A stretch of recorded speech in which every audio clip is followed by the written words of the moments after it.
Sir Roger, you should know better. We come to the business of the House. It's the first opposition day. We come to the motion in the name of the Leader of the Liberal Democrats on the Carers Allowance. I inform the House that I have selected the Amendment A, tabled in the name of the Prime Minister. I now call Davey. Thank you, Mr. Speaker. It's a great honour to open the first full Liberal Democrat opposition day in 15 years. Let me assure the House that we will not waste our precious debates on the sort of political game playing that opposition days often fall victims to. Instead, we will use them to focus on the things that really matter to ordinary people, to tell ministers directly about the real problems that our constituents are facing. Which brings me to our first motion today, with its focus on unpaid carers, or family carers, as the term I prefer. People looking after relatives, looking after friends, looking after neighbours. Carers who do a remarkable and important job. Looking after someone you love can be rewarding and full of love, whether you're a parent of a disabled child, a teenager looking after a terminally ill parent, or a close relative of an elderly family member. But it is far from glamorous, Mr. Speaker, and caring for a family member can be relentless and exhausting. As the House knows, I've been a carer for much of my life, but more importantly, I've also had the great privilege of meeting and hearing from thousands of carers in my constituency and across the United Kingdom. So I have some understanding of the challenges that carers face every single day. The worries, the exhaustion, the lack of breaks, and, yes, the financial difficulties too. Britain's carers deserve our support. And for some carers, happy to give way. Take this as a friendly intervention, you know what I'm going to say, but when you're talking about family carers, and you mentioned obviously teenagers that support loved one, which is really important, would you also agree with me that we should recognise the role of young carers, who particularly, having worked with them myself, can be young carers as young as 5 years old, supporting a loved one or a family member? Right, I'm grateful for that intervention. He's absolutely right. I do include young carers. Indeed, I'm a member of the all-party parliamentary group on young carers, and I invite him to join us. It's chaired by a very well-established Labour member. So young carers are very much part of our thinking. But for some carers who won't be young carers... Can I just say to the Honourable Lady, going back to the question, talking from the leaders answering, please, can we think of others? But for carers who can receive carers allowance, which doesn't include young carers, carers allowance is a lifeline. It's the main financial support that's available. But frankly, as the main way that we support family carers, I'm afraid carers allowance just isn't fit for purpose. Would the right honourable gentleman give way? I'll give way. Mr. Speaker, can I commend the right honourable gentleman for his questions and his endeavours, first of all for the debate today, which we will support when it comes forward, secondly for his compassion for carers and his own personal experience. But does he agree with me that the fact that someone who cares for their parents all day, then works a couple of hours in the evening, being precluded from carers allowance, is it the intention of the right honourable gentleman to ensure that those people who can't get carers allowance because they happen to work a few hours but they should qualify, would he agree with that? I'm grateful for the honourable gentleman's intervention. That should certainly be part of the review. But I think there are one or two other issues which are really critical to reform, probably even before his point, which is what I'm going to talk about today. At just £81.90 a week, carers allowance is the lowest benefit of its kind. So for someone doing 35 hours of caring a week, which is the minimum period for eligibility, that's just £2.34 an hour. But it's not just the low rate of the carers allowance that worries me, it's the fact that the eligibility rules are inflexible and very badly designed. Chief amongst them, the earnings limit of £151 a week. Even for someone on the minimum wage, that's just 13 hours and 20 minutes a week. And the earning limit operates like a cliff edge. So as soon as you make £151 and 1 pence a week, you lose the whole of your carer's allowance, every penny of the £81.90. So it acts as a significant barrier to work, a major disincentive to work. And it means carers on low incomes can't work a bit more just to help make ends meet. So it's bad for them, it's bad for the person they're caring, it's bad for their employers, and it's bad for the economy. But here's where things get worse, Mr. Speaker. There are tens of thousands of carers who go slightly over the earnings limit, mostly without realising it. Maybe they picked up an extra shift or happened to get an end-of-year bonus, or understandably don't realise the way carers' allowance operates in such a daft way. And even though the Department for Work and Pensions gets regular alerts from the HMRC when people go over the earnings limit, they haven't been telling carers, and they keep paying carers' allowance. Until one day, out of the blue, the carer gets hit with demands to repay these overpayments. Overpayments perhaps built up over months, over years, due to the DUP's own inaction. DWP, I apologise. I've already intervened. But back in July, Mr. Speaker, I told the Prime Minister about one of my constituents, Andrea, who lives in Chessington in my constituency. She's a full-time carer for her mum. Back in 2019, she decided to go back to work part-time in a charity shop, mainly for her mental health, she told me. She informed DWP at the time, and they continued her payments. But 5 years later, they wrote to her and said no, she now had to repay £4,600. Andrea says she feels bullied, harassed and overwhelmed. She now just does 6 hours unpaid work to avoid going over the earnings limit and getting into more debt. She says the whole thing makes her want to give up work and give up caring. Will the member give way? I'll give way. Mr. Speaker, the member... Thank you. Mr. Speaker, the member makes reference to mental health, and I appreciate he gives this reference in a different context. However, I'd like to make reference to Romy Taylor, who recently won, a 16-year-old who cares for her mother with COPD. She recently won an award in BBC Radio Lancashire Make a Difference Awards, and Mr. Speaker, you were there at the time. Caring for a loved one is, many carers find it to be a lonely place. A 16-year-old taking care of her mother, losing time or not having time with her friends. Would the member agree with me that carers need to be recognised and their mental health and indeed support that they require beyond the benefits also, that needs to be... Can I just say to my neighbour that please, if you're going to intervene, they're going to be short. If you want to make a speech, I do have a list. I'm more than happy because these contributions do matter, but try not to make your speech through interventions. They're meant to be short. Don't follow Mr. Shannon, he will mislead you. Don't worry. Thank you, Mr. Speaker. The honourable gentleman, of course, is right, and pay tribute to his constituent who was lucky enough to be awarded and presented the award by Mr. Speaker. Can I say he's right about mental health of carers? If you look at data from the NHS, they show that the population of carers' mental health is twice as poor as the population at large because of the isolation. So it's absolutely an issue, part of this debate. Right, I do want to make some progress. I'll let the honourable gentleman in, but then I do want to make some progress. Before he resumes his narrative, and he speaks with huge authority on this subject, can he just underline what he told the House just before the previous intervention, that this was a case where someone reported what they were doing, was wrongly told that it was okay to proceed, and there was then hit with a bill for thousands of pounds retrospectively. Surely that's incompetence and maladministration, and isn't there any way in which that person could have recourse to justice?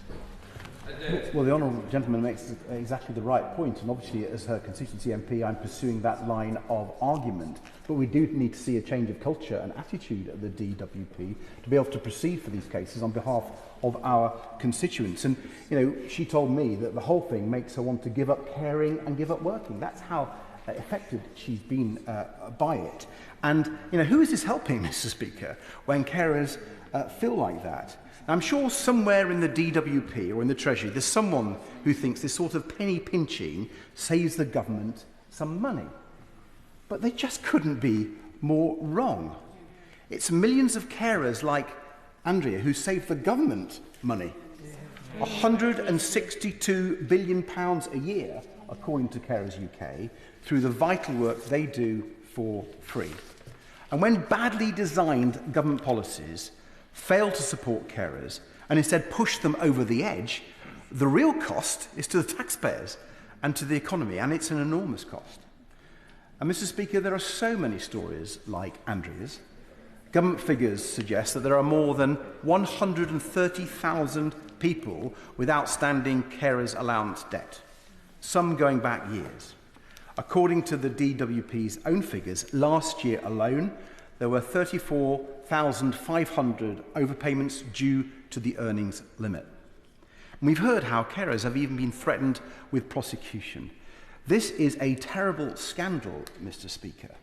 Tens of thousands of carers becoming victims of a system that's supposed to be there to support them. And although the stories we've heard in recent months have been truly shocking, they're not actually new. The Work and Pensions Select Committee launched an inquiry into this almost 6 years ago, back in 2018. The National Audit Office published its own report back in 2019. The last government should have acted then, but they did nothing. I raised it with the last Prime Minister. He did nothing. And Conservative ministers failed to tackle this for the entirety of the last Parliament.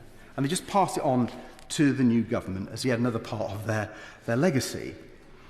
So I raised it at the first Prime Minister's questions to the new Prime Minister.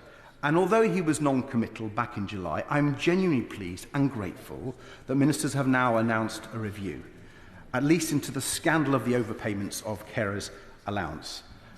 Whether it's in response to our motion today, I will let others decide. But I hope the Minister will say a lot more about this review when she speaks and how the government's thinking about that. And I hope this debate can indeed be seen as the first input, the kick-off of that review. I certainly hope the Minister will make it clear that this review won't be a repeat of the type of review we had in the last Parliament, when Conservative reviews were set up primarily for delay and kicking issues into the long grass. And my only concern about this review, as I hinted during question time, is that the evidence to make a decision is already well-founded, with 2 recent Select Committee reports, mountains of evidence immediately available from organisations like Carers UK and Carers Trust, and the National Audit Office have been carrying out its second review in just 5 years over the last 4 months. So the evidence is near to hand, Mr. Speaker. So I'd like to ask the Minister if she can reshape the review she's announced, because it does seem to me self-evident that the vast majority of overpayments of carers' allowance should be written off immediately. Now, I accept there may be a few cases of genuine fraud where that wouldn't be appropriate. But the DWP shouldn't be persecuting tens of thousands of carers whose overpayments were caused by the crazy cliff edge in the current carers' allowance system and the DWP's own incompetence in failing to notify them of overpayments immediately. And there are some changes to the rules on carers' allowance that are just common sense, so we can make it easier for carers to juggle work and care and boost our economy, like raising the earnings limit and replacing the cliff edge with a taper. So there are changes that don't need a long review. There are decisions that can be taken now or very quickly. But as our motion says, we need to go further for carers than these obvious and relatively simple decisions. The government should conduct a full-scale review of all support to carers. so we can make it easier for them to carry on caring and juggle caring with work. That's better for them, it's better for their loved ones, and it's better for our economy. So I urge the House tonight, pass this motion, and let's not allow carers to be forgotten and ignored any longer. Thank you, Mr. Speaker. The question is, as on the order paper, I call Minister Alison McGovern to move. Thank you, Mr. Speaker. I beg to move the amendment standing in the name of the Prime Minister on the order paper. And I want to begin my contribution by paying tribute to the Right Honourable Member for Kingston and Surbiton.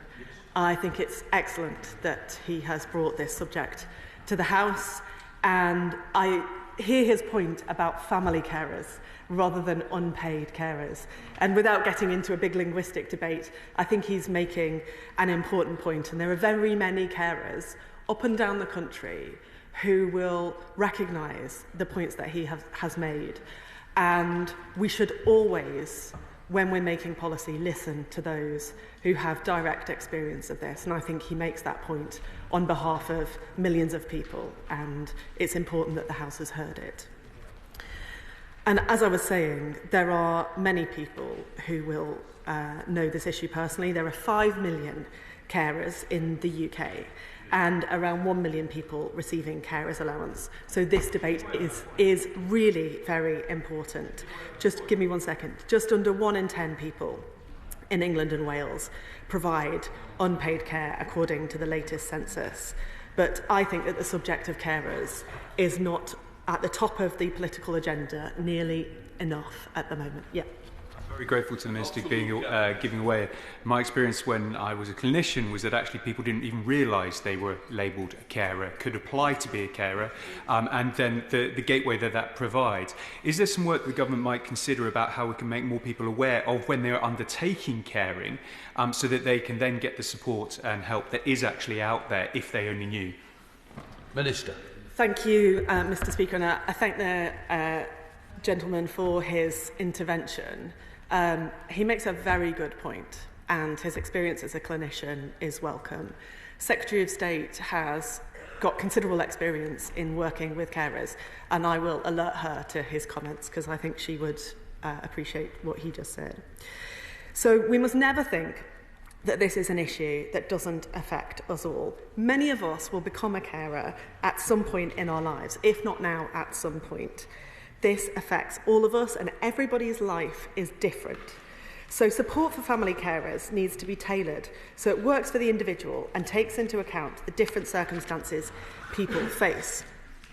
When you're caring for somebody, that is just a huge part of your life, and it never stops. Even if you're working, you're still thinking about that person you're caring for, day in, day out. It's not just a physical job, it's a mental, intellectual job. And that's why this issue of stress and how carers are treated is so very important. Will the Minister give way? I will. Can I join the Minister in paying tribute to the millions of carers up and down this country, including in my constituency of Hastings and Rye? And does the Minister agree that when you're juggling the daily stresses of life, it can be difficult to remember to notify the Department of a change in circumstances, as is required under the current arrangement? Minister.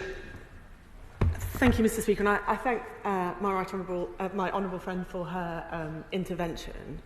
I think I'll come to the review that we're going to carry out, but I think as a general point, we ought in government to be able to understand the realities of life and take that into account. And all of this only makes the dire situation we have inherited all the more shameful, with family carers pushed to breaking point. They have too often been forced to quit jobs that they could and want to keep with the right support, which then isolates family carers and shrinks our workforce. When with the right support, we could help carers and help our economy too. To rub salt into the wound, we have inherited a system where busy carers, already struggling under a huge weight of responsibility, have been left having to repay large sums of overpaid carers allowance, sometimes worth thousands of pounds. So I'll come to him in a moment. What is supposed to be a safety net designed to catch those in need has instead felt like it's designed to catch them out. I give way to the Can I thank the Minister very much for that? Minister, and I've had a number of circumstances over the last period of time where my constituents have found that they are due to repay an overpayment. One of the things that I've always said then, can you remember when you made your complaint?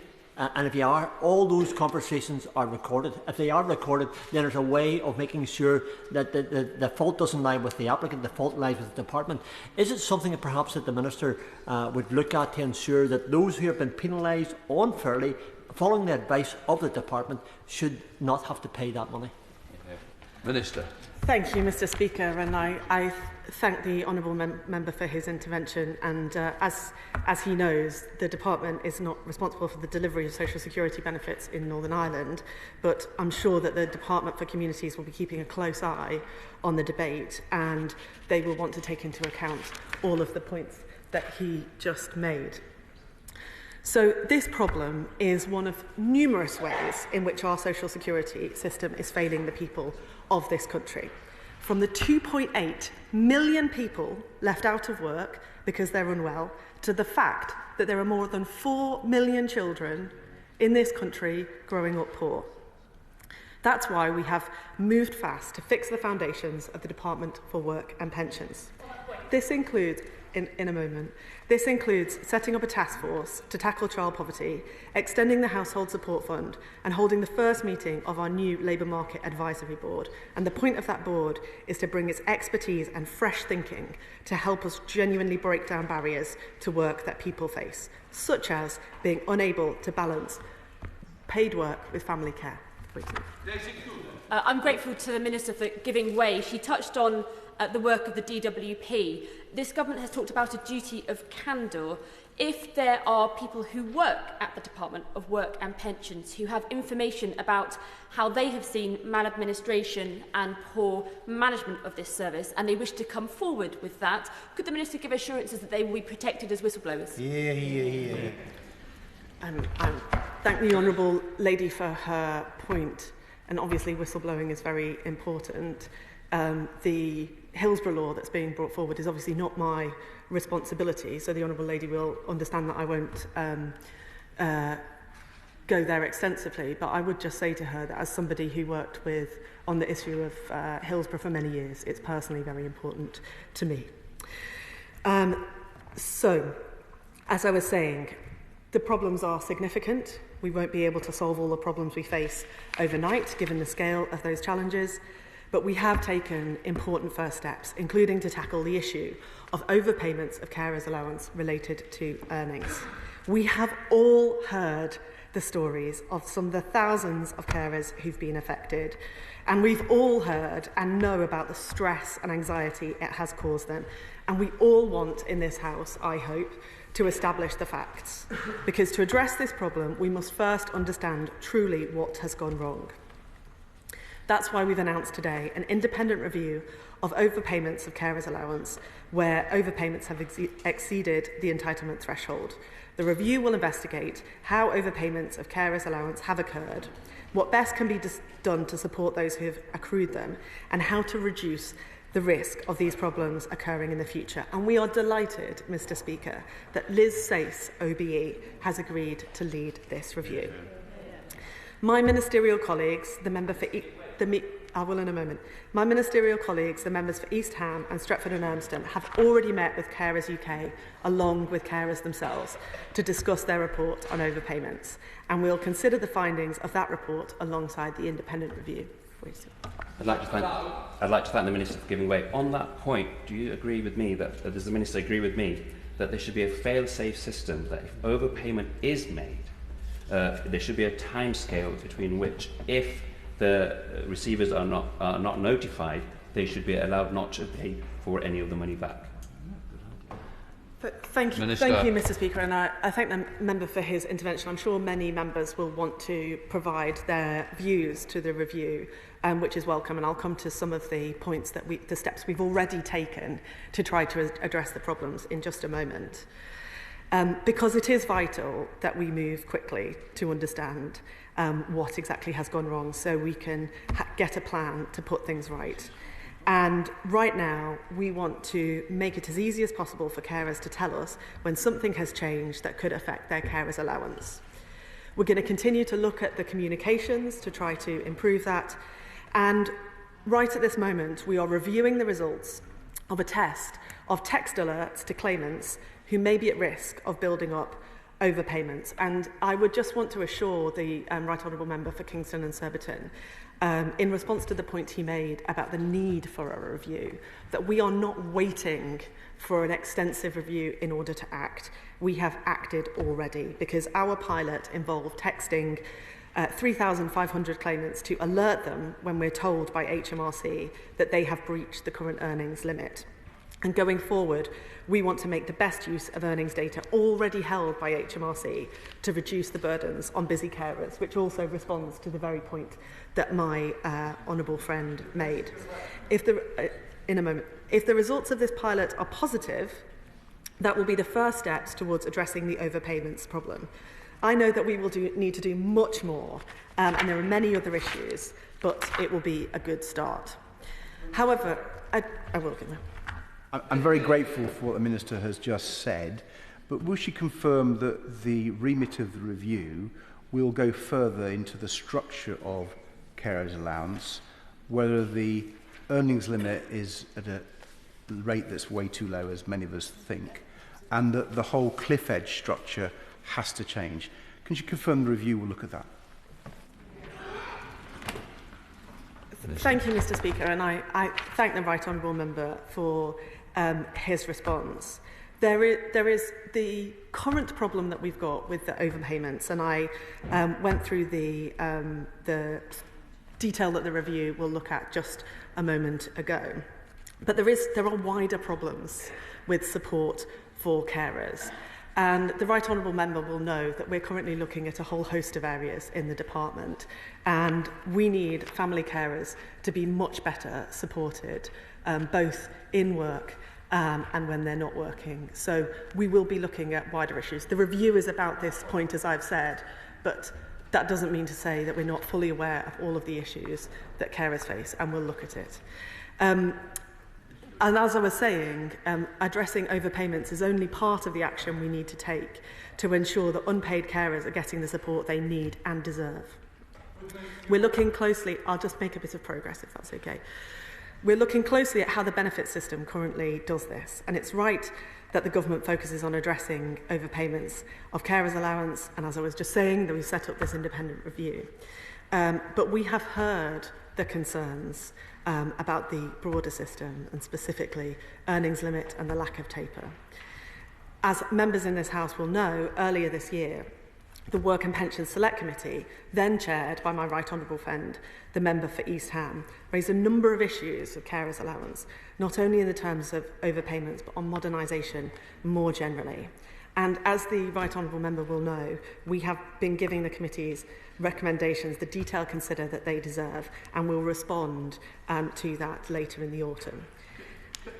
Gently say to the Minister, I look that way, but at least look towards it. I'm struggling to hear when you're constantly looking that way.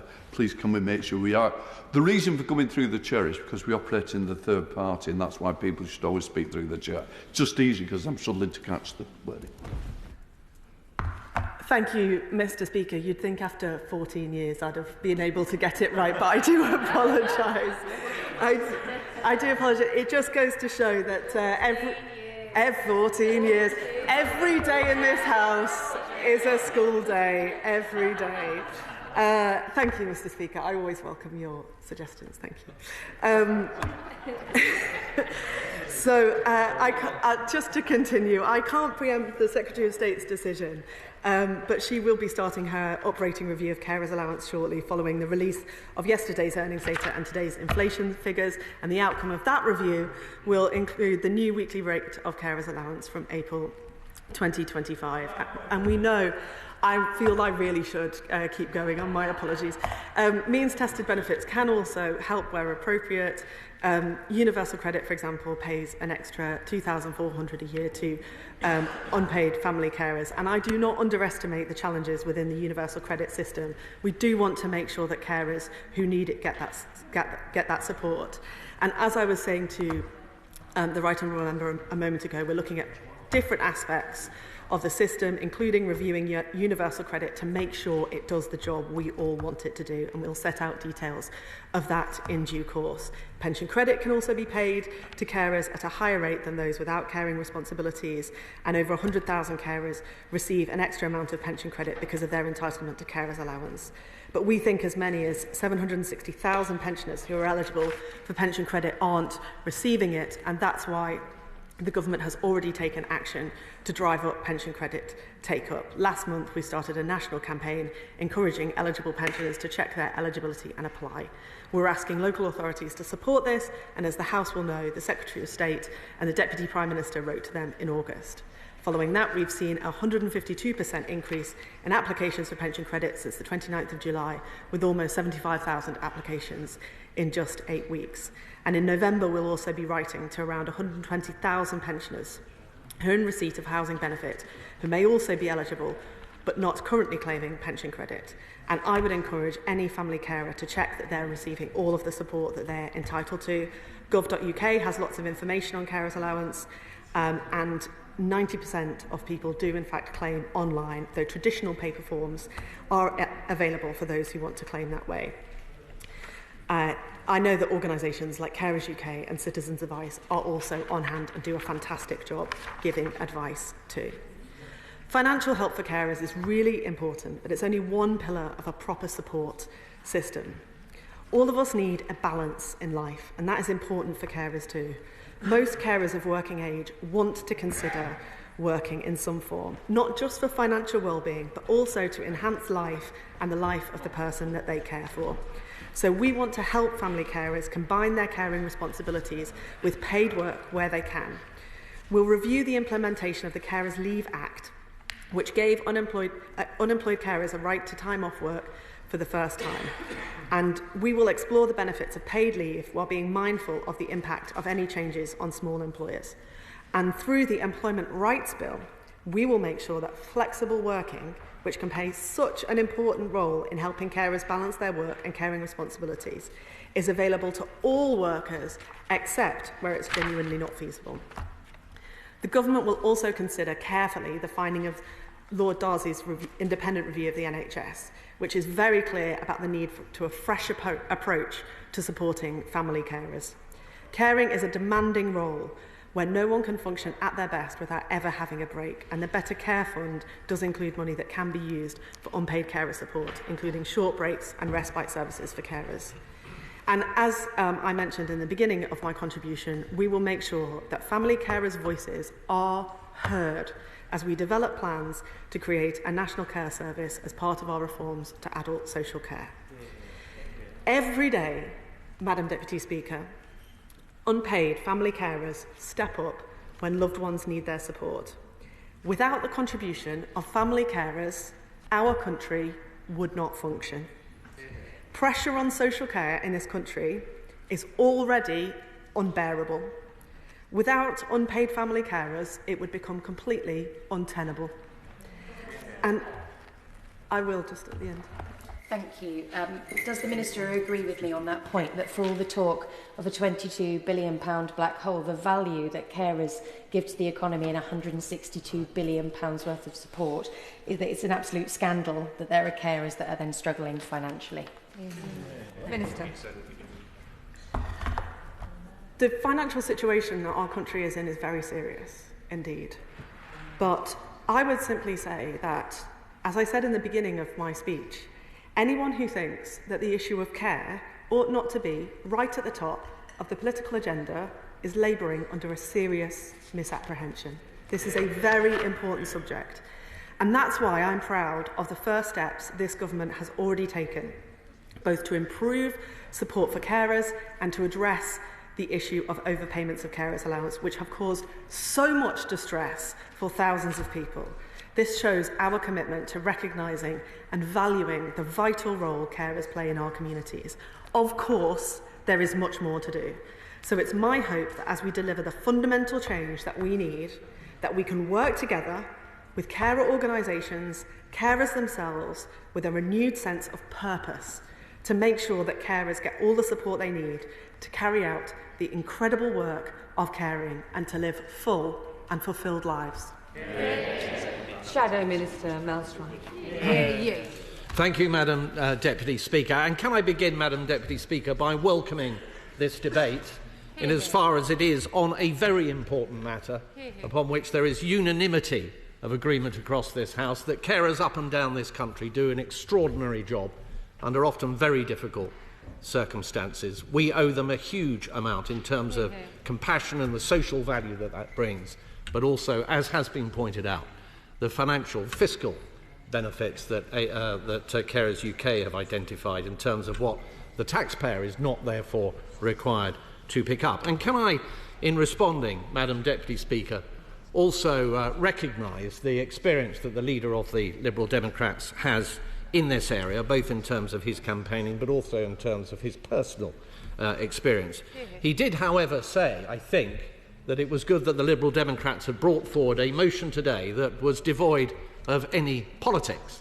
And I'm not sure I would entirely agree with him, because we have a motion which of course contains much that all of us can agree on, but the relevant poisonous pills within it that will ensure that when we divide later, and I confidently predict the motion will fall, it will be only the Liberal Democrats and perhaps a few of the other minority parties who will have gone through the aye lobby on that occasion, and therefore able to get the risographs cranked up with their leaflets in time to say that only they care about this particular matter. But that is far, Madam Deputy Speaker, from the truth. This party, the official opposition, cares very deeply, and when we were in government we brought forward a number of measures to make sure that we supported those carers. The level of carers allowance itself, Madam Deputy Speaker, has increased by £1,500 since 2010. In 2023 it was my party that brought in the carers' leave, the statutory entitlement to that, 1 week per year. It was only last year that the better care, I will come to the right honourable gentleman momentarily, it was only last year, Madam Deputy Speaker, that we, through the Better Care Fund, provided £327 million to those who needed desperately to have respite from their caring duties. The Care Act of this year increased the rights of carers and also the duties placed upon local authorities. And even more recently, I am very pleased to tell the House that my right honourable friend, the Shadow Minister for Women and Equalities, attended an event here hosted by Carers UK so that we can continue that really important dialogue with them. And I give way to the right honourable gentleman. I'm grateful for him giving way, but I hope he will correct the record, because the unpaid carers break was brought in by a private member's bill by my honourable friend, the member for North East Fife. It was not brought in by the Conservative government. I think the right honourable gentleman will find that that measure was supported by the government, and most private members' bills are not supported by the government of the day and therefore make no progress. We were happy, whatever the legislative vehicle that was available, to make sure that on our watch that important measure came into effect. But let me just speak for a moment, Madam Deputy Speaker, about the complexities of this particular benefit, because this is really important. It goes to the heart of many of the assertions that have been made in the Chamber in this debate. This is how it works. It's £81.90 per week. We expect somebody who's in receipt of that benefit to be providing care for 35 hours or more to one or more individuals. There's an element of trust in the way that benefit works, because the Department for Work and Pensions cannot establish exactly what individuals are doing up and down the country, and therefore there is an earnings limit, which is a proxy for the amount of paid work that somebody is doing rather than the amount of time that they are spending looking after a loved one. That is the purpose of the limit. Now, there is a complication that has not been raised by anybody in this debate so far, and that is that one's income has to be adjusted in order to decide or determine whether you're above or below that limit. There are adjustments. For example, you can reduce your declared income in this respect by 50% of any pension contributions that you may make. You can adjust the amount of income that you compare to the limit for any equipment that you may be purchasing in respect of your caring obligations. Travel costs, I will in a moment. Travel costs as well. If you're self-employed, various business costs can also be reduced, see a reduction in the level of income.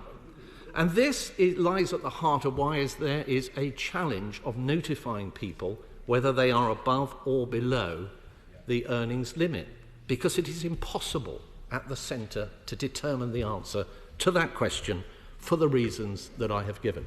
And I'll give way to the honourable gentleman. I'm grateful to the right honourable gentleman who espouses the benefits of cross-party working in an interesting way. But should we not agree that whatever the adjustments made to the earnings limit, would he join those on these benches in asking the Minister to increase and allow a high level of earnings? That's the crucial point, which stops so many people who badly need carers allowance from getting it. Well, the honourable gentleman raises an important point. And of course, it's within the motion that there should be an increase. It's an unspecified amount, but it is there nonetheless. And I think the answer to his question is it is a balance, because the higher you put up the earnings limit, of course, the more generous you are to carers, which of course is something we all want to do. But at the same time, it means that people can earn more and work longer, and therefore potentially, if it's acting as a proxy for the amount that people are working, not have the real time to spend 35 hours a week caring for a loved one. So it is inevitably a balance. I certainly accept, Madam Deputy Speaker, that it is worth reviewing that, and I note that the current Disabilities Minister, formerly the chair of the Work and Pensions Select Committee, when he was chair of that committee, called very forcibly for a significant increase, for example, in the level of carers allowance itself. But I give way to the honourable lady. To the right honourable member for giving way. He's obviously set out a number of the adjustments that needs to be made, but I think what he's done in doing so is outline how complex the system is and exactly therefore why we've had the scandal in the first instance. Does he agree with me that we should be asking the Minister to ensure that in the carers allowance review we simplify this process, because I can assure you many unpaid carers are not doing 35 hours a week? Yeah, indeed, what we want ideally is a system that is as simple as possible. Now, within the motion, for example, is the suggestion that we bring in a taper. That is a complication of the system, and I will come on to that and why there are problems around that. It's very easy to suggest these things, but the detail often makes them really quite complicated. So what the last government did do was it made it very clear when you applied for this particular benefit exactly what the arrangements were. When uprating occurred every year, we were right to everybody to explain the uprating, but also to inquire as to whether perhaps changes in their circumstances and earnings and so on might impact their entitlement to benefits. And it was we, not the government actually, who in our May update to our fraud plan brought in the pilots of this texting to alert those on carers allowance that they may, and I say may because the department will not know, be close to exceeding the earnings limit. Now, I'm very pleased that the Right Honourable Lady has indicated that they will continue with our fine work, but let's be very clear who it was that started those particular measures. But on the... Yes, I'll give way to the Honourable Lady. Thank you very much. And just on that point, does the Right Honourable Member therefore accept and recognise that the Department of Work and Pensions is in a complete mess and that unpaid carers in our constituencies are having to pay the price and brunt of what is a system that is clearly just not working for them? No, I wouldn't. I mean, I'm not ruling out the possibility that it may yet become a mess, but certainly on our watch it was never a mess. In fact, it dispenses about £280 billion worth of transfer payments both to pensioners and through the benefits system, and by and large it does a remarkable job in doing that efficiently. And I do want to pay tribute actually to all the officials and civil servants that work in that department, who work incredibly hard and for the vast majority of their time produce outstanding results. Nonetheless, of course, we can always point to elements in the system where things break down, and we must always strive to get better, and that is why I do welcome the review that the government is bringing forward. But some of the other points in the motion, if I may, this suggestion that we shouldn't be, or the government should not be, not seek the repayment of overpayments. That in itself is an absurdity. You cannot go that far. You cannot have a system in which if somebody goes over a threshold, you say, well, don't worry about it. You might as well not have the threshold in the first place. By all means, change the threshold. That may be a perfectly legitimate thing to do. but otherwise remove the threshold altogether. There were examples, I will in a moment, when I was Secretary of State, there were examples, just as some will raise perfectly legitimate failings in the system in this chamber, there were nonetheless fraudulent examples. For example, an individual working 100 hours a week as a taxi driver and apparently still being able to have the time to spend 35 hours a week on top of that 100 hours looking after a loved one. That is, to my mind, clearly fraud. So you can't have a situation where you're prepared to write off absolutely everything. The department does the right thing by looking at this on a case-by-case basis. I'll give way actually to somebody else at the back there who was before. Apologies to the member for Kingston and Surbiton, and thank you to the Right Honourable Gentleman for giving way. So does the Right Honourable Gentleman believe then that if a carer receiving a bonus from their job for doing a good job that takes them over the threshold should then lose their carer's allowance? Quite possibly not, and that's why the department operates on a case-by-case basis, and that's the correct way to do it. But some blanket approach which says it doesn't matter if you go over the threshold, as I say, you might just as well not bother having the threshold at all if there's never going to be a requirement for repayment, and in some cases going over the threshold is egregious, and it will need to, and the government knows this, and they will have to take that into account. I give way to the Right Honourable. He's been very generous. I'm very grateful to the Right Honourable Gentleman. When he was Secretary of State, did he ask what proportion of overpayments were due to egregious fraud and what were due to small amounts of money over the earnings limit? Well, it's difficult to give a precise answer to that. No. When you say small amounts of money over the earnings limit, what do we mean by that? We know that the vast majority, when you look at the thousands of people who are in this situation, will almost certainly have been small amounts, some of them very small amounts. But nonetheless, across the benefits system, fraud and error is a significant challenge and it needs to be dealt with. And any responsible government will take that approach.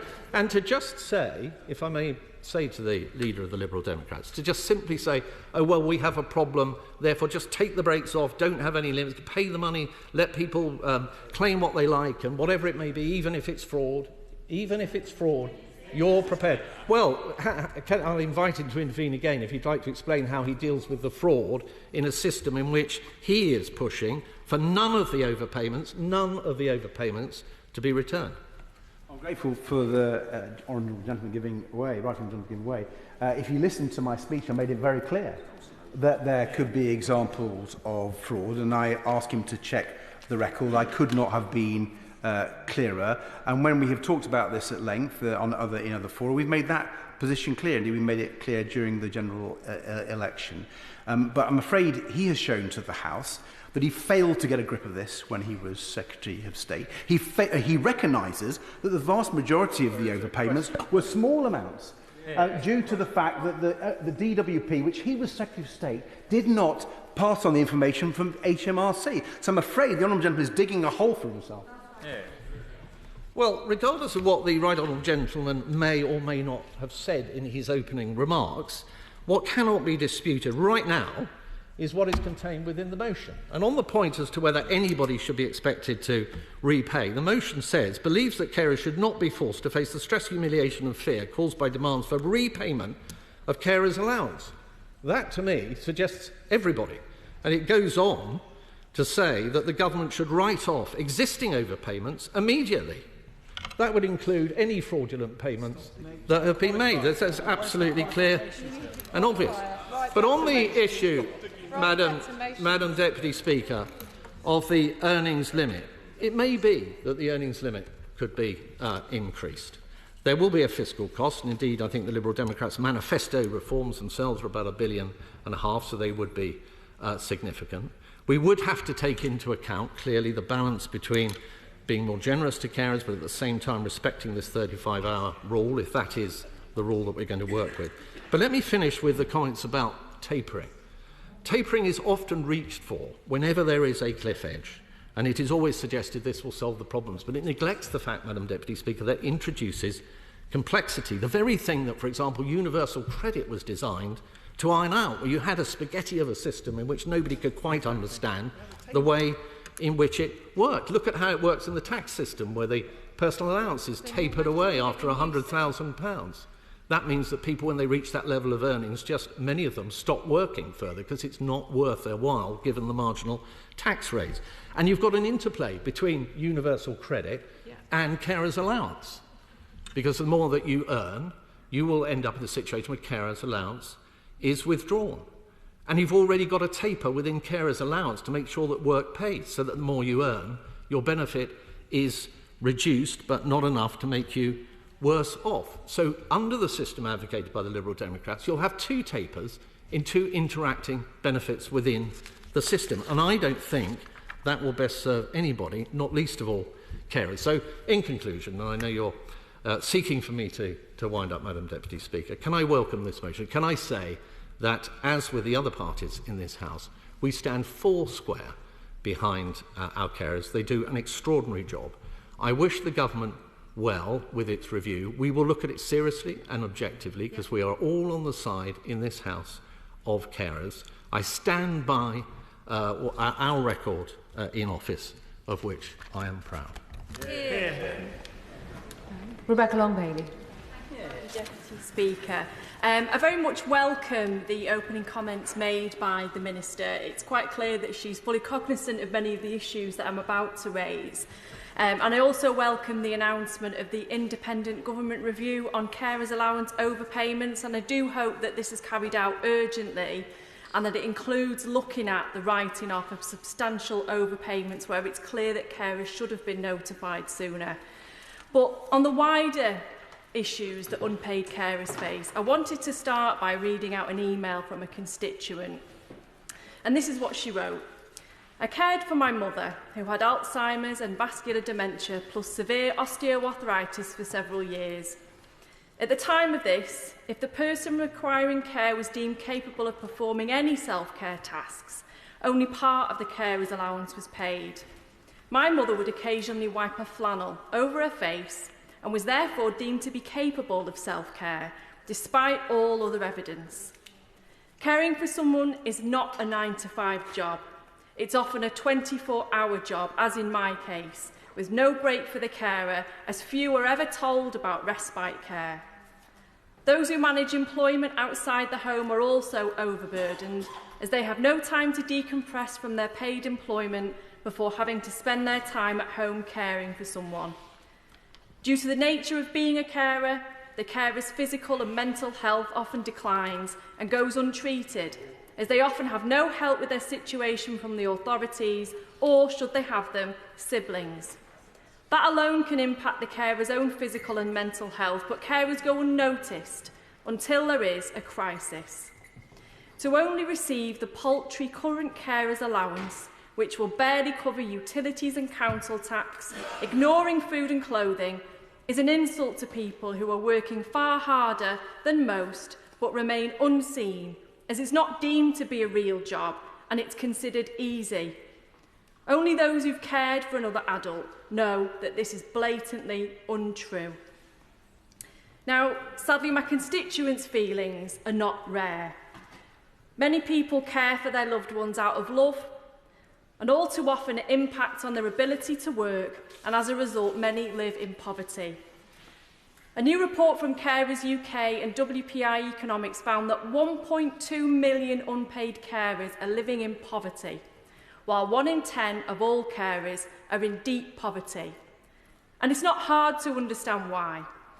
Carers allowance is the lowest benefit of its kind, currently at just £81.90 a week, and it's only available to carers who can prove that they provide more than 35 hours a week of unpaid care. Yes. Thank you very much for giving way. And on that point, does she agree with me that the evidence also shows that it is disproportionately women who are carers and therefore women who are experiencing the levels of poverty because of that low figure that she refers to? Yes, I very much welcome my honourable friend's comments and agree with what she's just set out.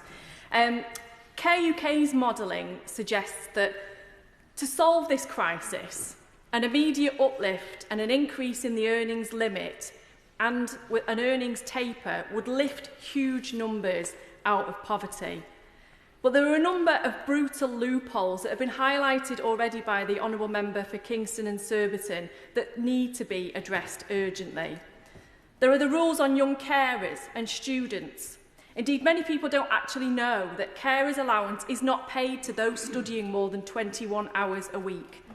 And a number of young carers in Salford have told me that this has meant that they're often excluded from any support, and the pressures on them to study and care for their loved ones are immense, all whilst often living in extreme poverty. And the sad fact is that many feel that they have no option but to leave education at age 16.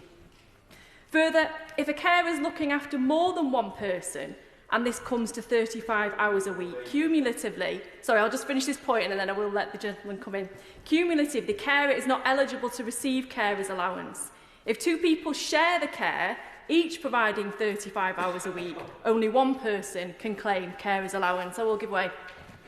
Thank you, Madam Deputy Speaker, and I thank the Honourable Lady for giving way. Of course, I support the sentiment that we need more funding and more support for carers, more finance, more money. But the Honourable Lady gives a very good and powerful account from an email I think you read, that it's not just money that carers need. They need much broader support than that too, that gives respite and relief to allow them to go and address their own mental health concerns that have arisen from their job. And she mentions education too, support for those to stay in education longer. So while money is important, I'm sure she'll agree, it's much wider community support that charities and other local groups can give. That's right. The Honourable gentleman makes a very important point, and I would stress that unfortunately, the ability of local authorities, certainly in the last 10 to 14 years, has been hampered somewhat in reaching out to those carers who are struggling and offering directly the respite care that they should be entitled to, leaving the burden left to many charities to step in.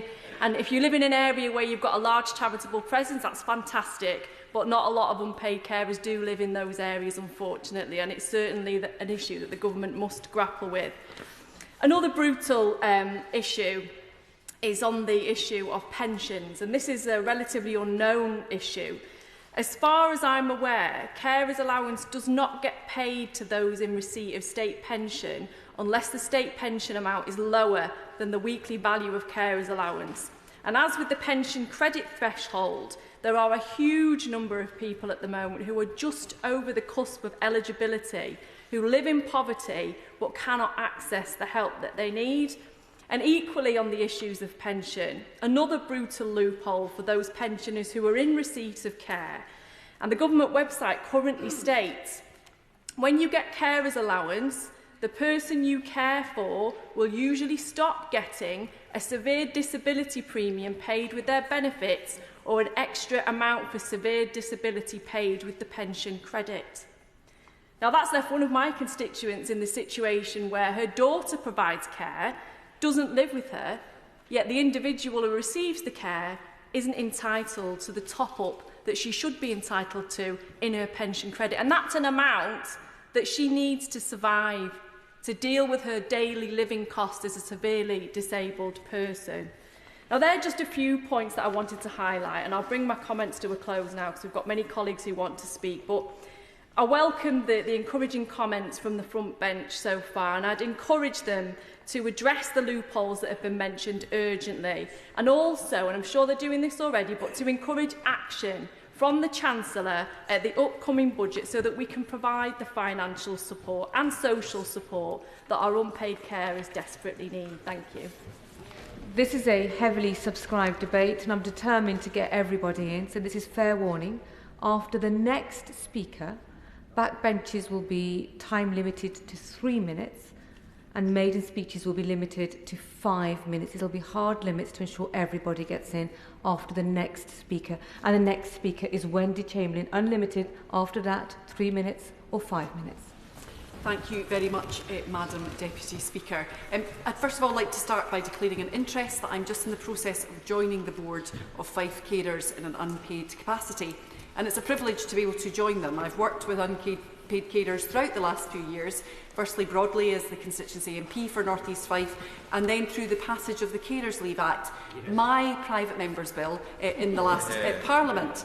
And if we want to talk more widely about carers, I'd ask members to revisit the adjournment debate I had in the early weeks of this Parliament talking about carers' strategy and a need for one to ensure that we have the cross-cutting governmental and departmental support that carers need. Now, I'm not going to touch specifically on the overpayment scandal today, but the review that has been announced is a move I welcome after months of campaigning by my dear friend, the Right Honourable Member for Kingston and Surbiton, our leader, the Liberal Democrats, carer, charities and journalists.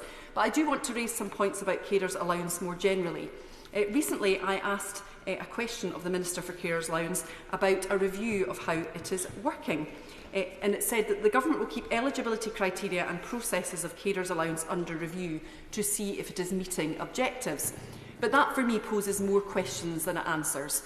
What indeed is the government's objectives for carers' allowance? Are these ever reviewed?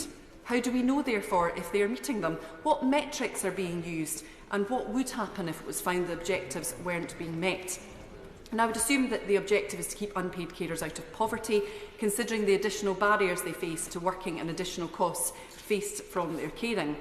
But I would also assume that we want to help unpaid carers stay linked to their workplace, if possible, either through part-time work or through training. And on any assessment, carers' allowance is failing on all those objectives. It is a failure when a third of households in receipt of carers' allowance are classed as food insecure compared to 10% of households as a whole. When Carers UK research from 2019 found that 600 people per day were giving up work who were caring, and when the rate of poverty amongst unpaid carers is 50% higher than amongst non-carers. For one immediate remedy, we could consider, and it's in our motion, to increase carers' allowance. It may not seem much in the big scheme of things, but we saw in the pandemic the impact of the £20 uplift to universal credit, which delivered an immediate and marked fall in food bank use. Then we must do all we can to support people into work and to stay in work so that they aren't relying on carers' allowance to get by. And here, Madam Deputy Speaker, I'm talking about the earners' allowance, which stops carers from working more than 13 hours per week on minimum wage before losing carers' allowance. And there is no taper rate, has already been discussed. As soon as you're over a penny, it goes. But also, bizarrely, yearly increases to the allowance aren't pegged to changes to the national minimum wage itself. Historically, people could work 16 hours before they lost carers' allowance, and I would suggest that some of the scandal that we've seen is because people have continued to make those assumptions. We need to take the complexity out of the system.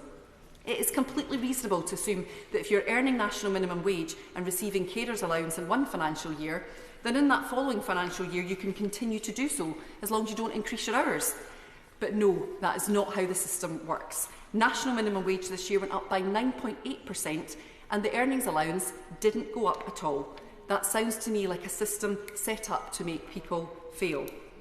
Now, what about enabling people to take on more hours or progress their job as they can? And we know that often people, especially those who are below or near the poverty line, as too many unpaid carers are scared to risk losing their benefits in case it doesn't work out. And that will be one of the unseen outcomes of this scandal, Madam Deputy Speaker. People simply not looking for work or looking to get into employment because they are scared about the consequences. And on young carers, I think we need to think about the fact that for many of them, they are looking at high levels of absence from school, so education is a barrier for them. But potentially, if we don't help them in relation to carers' allowance when they can claim it, they will never go into work and be able to make a contribution. Because Fife young carers in my constituency, Madam Deputy Speaker, support up to the age of 25. And we want to encourage young carers to complete that education, but to give them the best possible choices later.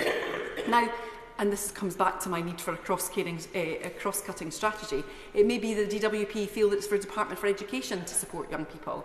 But as the Honourable Member for Salford said, the under 21 rule, doing a vocational qualification, as an example, precludes somebody from receiving carers' allowance because T-levels are one of the ones that falls into that trap. So the Honourable Member for Salford is right that we need to think about how we are potentially inhibiting those young people in employment and training from moving forward. We need to ensure that we improve young people's outcomes. And the Minister will know that the employment amongst unpaid carers is about more than just benefits. And we do welcome the Minister's reference to the Carers Leave Act in her opening remarks. and the fact that they are looking to make it paid, which has long been a party policy for the Liberal Democrats. But I do have to express my disappointment that there's no sign of it within the Employment Rights Bill, because I think there was a real opportunity to move that forward. And I appreciate, in closing remarks, an update on the likely timescales in relation to Carers Leave Act, because I am concerned that we don't actually know, since the implementation of the bill, what the take-up of carers' leave actually is. And I am hearing worrying anecdotes that some companies are still not aware of or properly recording carers' leave some 6 months after it was fully implemented. And I do believe that part of that is because the communication from the then government wasn't good enough. Unless you were starting a small business or were actively looking for it, you would not find details of carers' leave. And there's one final point that I'd like to raise, and again, the Honourable Member for Salford did highlight this. I am continually being contacted by constituents upset to find that, having retired, they've lost their carers allowance, or increasingly in Scotland, the carer support payment, because they are claiming their state pension. We know that female pensioners are more likely to be in poverty because of the working life that they have had or not been able to have as a result of raising their families, and that unpaid carers are more likely to be female and older. I would like the Minister to also pick up on this point, because for too many pensioners, they are in poverty this winter, as well as carrying caring responsibilities. Thank you very much. Maiden speech, Gill Jarvis. Thank you, Madam Deputy Speaker.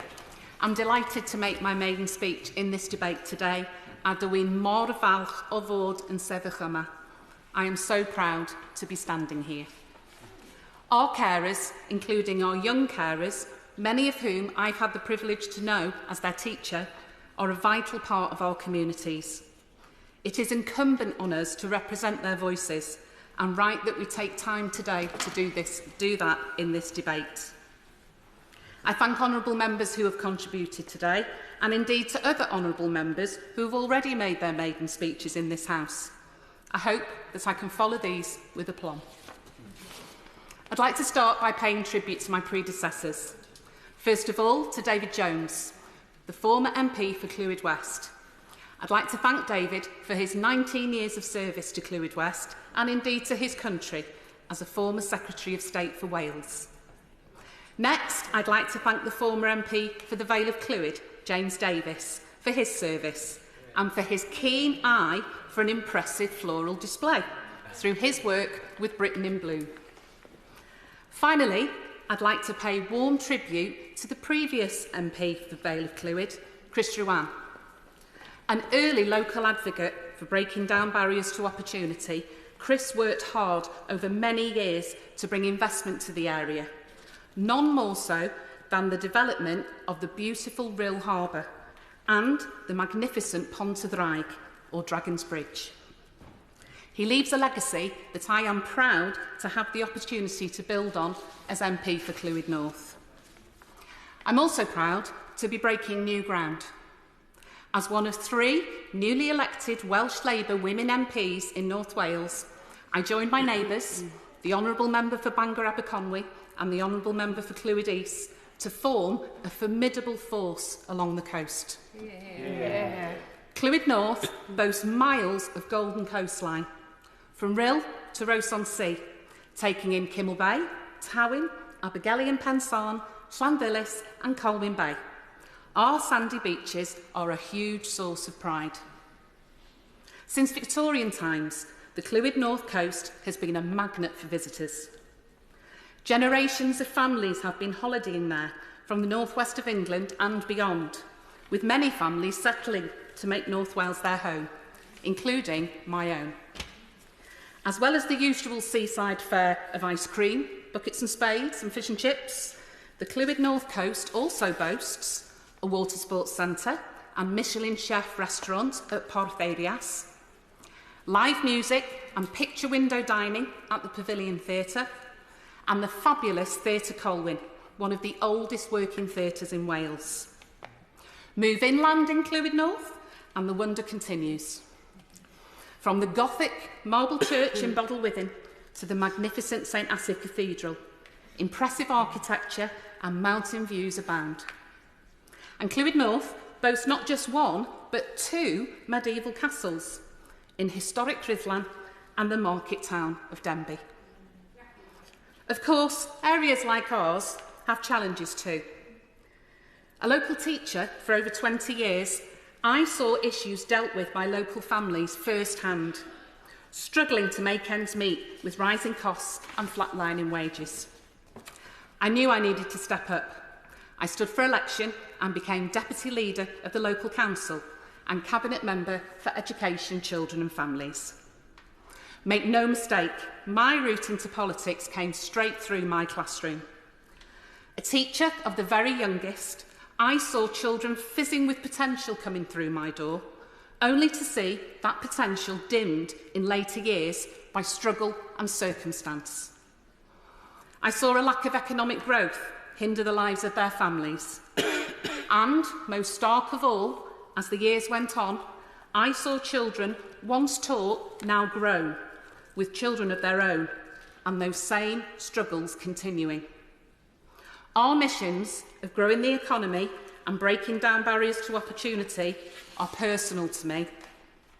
I am motivated every day by the vision of every child being able to fulfil their potential.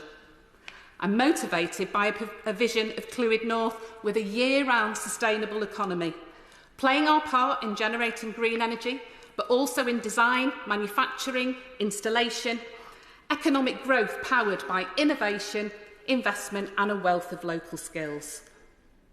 I have been so lucky to be surrounded by the best, most supportive people you could wish for. My hard-working and loyal dad, Graham. My kind, clever, deeply caring brother, Lee. My bright and brilliant children, Sam and Josie. And my trinity of invincible, inspiring women. My best friend, Kelly, my much-missed grandma, Celia, and the linchpin of it all, my amazing mum, Kath. These people and more have made me who I am. Living, growing and working in our beautiful part of North Wales has made me who I am. And as Member of Parliament for Clwyd North, I will work hard, day in, day out, to make it the very best it can be. For our families, for our communities, for all of us. Yeah. Bobby Dean. Thank you, Madam Deputy Speaker. Colleagues have already kind of outlined the scale of the crisis, but I want to focus in on a story of one of my constituents in Carshalton and Wallington. She was told that she had to repay over £2,300 in carer's allowance over repayments. This constituent already makes huge sacrifices to keep her family afloat while caring for her disabled son. She gave up her full-time job to take on caring responsibilities and has limited her part-time hours to ensure that she remains qualified for the carer's allowance. And it made me so angry to read about how meticulously she tried to manage her paychecks each month, only to have it thrown in her face. She turned down pay rises, she turned down overtime, and she turned down Christmas bonuses to ensure that she stayed under the limit. Her employers agreed to keep her on an advance rota to help her plan her earnings. And despite her diligence, she received no notice, no warnings, and no forgiveness when one day the payments stopped and the bill came in for over £2,000. And here's the bit that really gets me. The repayment demand that she receives is for the entire entitlement for each occasion she earned too much. And that means that the smallest indiscretions have come with the heaviest of consequences. In one month, it was because she earned £28 too much. In another, £20. And it gets worse. 1 November, she was £8 over the limit, not even an hour's work in London. And finally, and most depressingly, she once dared to earn £2 too much. And so she owes the whole of the allowances back for each of those periods, and then a £50 fine to boot from the DWP. This is nothing short of a national scandal, and the Department of Work and Pensions should be ashamed of itself. Now, today the Liberal Democrats are calling on the government to right this wrong, to stop pursuing hard-working carers for these innocent overpayments, and then to fix the system that let this scandal emerge in the first place. We need to taper the allowance, raise the earning limits, and treat carers with the compassion that they deserve. And one final point before I close. In fact, I'm going to move on because I'm looking at time. I welcome the Minister's comments about the review. I'm encouraged by that. But in order for it to be successful, carers need to be a big part of that review as well and have full input in it. And we also need to make sure that the carers that are in debt distress at this moment in time get some immediate reassurances and support, and they don't have to wait until the end of this review. Thank you.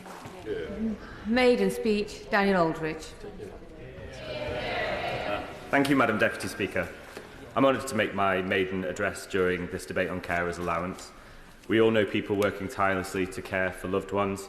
Indeed, making life better for those who sacrifice so much is one of the main reasons I made the decision to run for election to this place.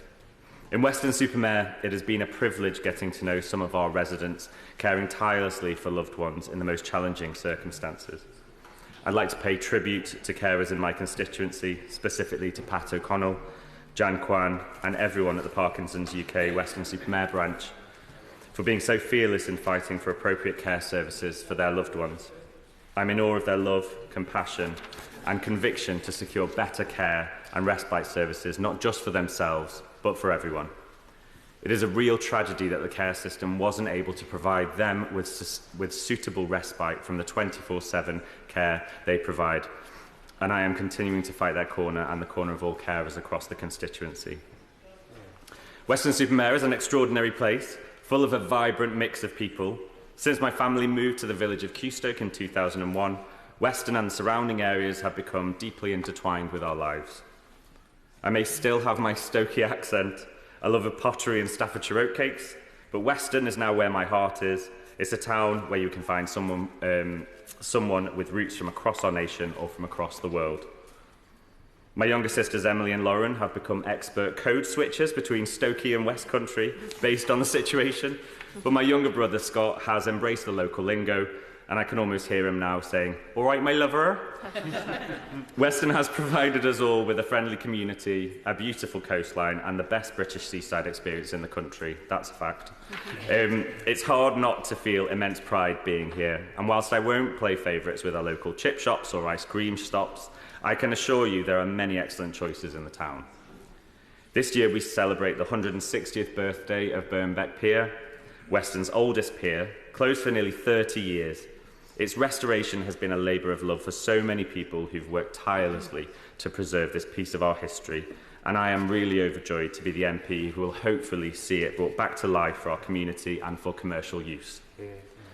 Weston is made up of diverse communities, from the town itself, which hosted its first Mela this summer to celebrate our diversity, to areas like Wirral and villages like Bleeden, Uphill and Hutton, neighbourhoods that have grown significantly over the years, with post-war estates like Bourneville, Coronation, Potteries and Old Mixon fostering some of the most creative, friendly and resilient people, hosting events from community pride to some of the most fantastic creative arts events I've ever attended.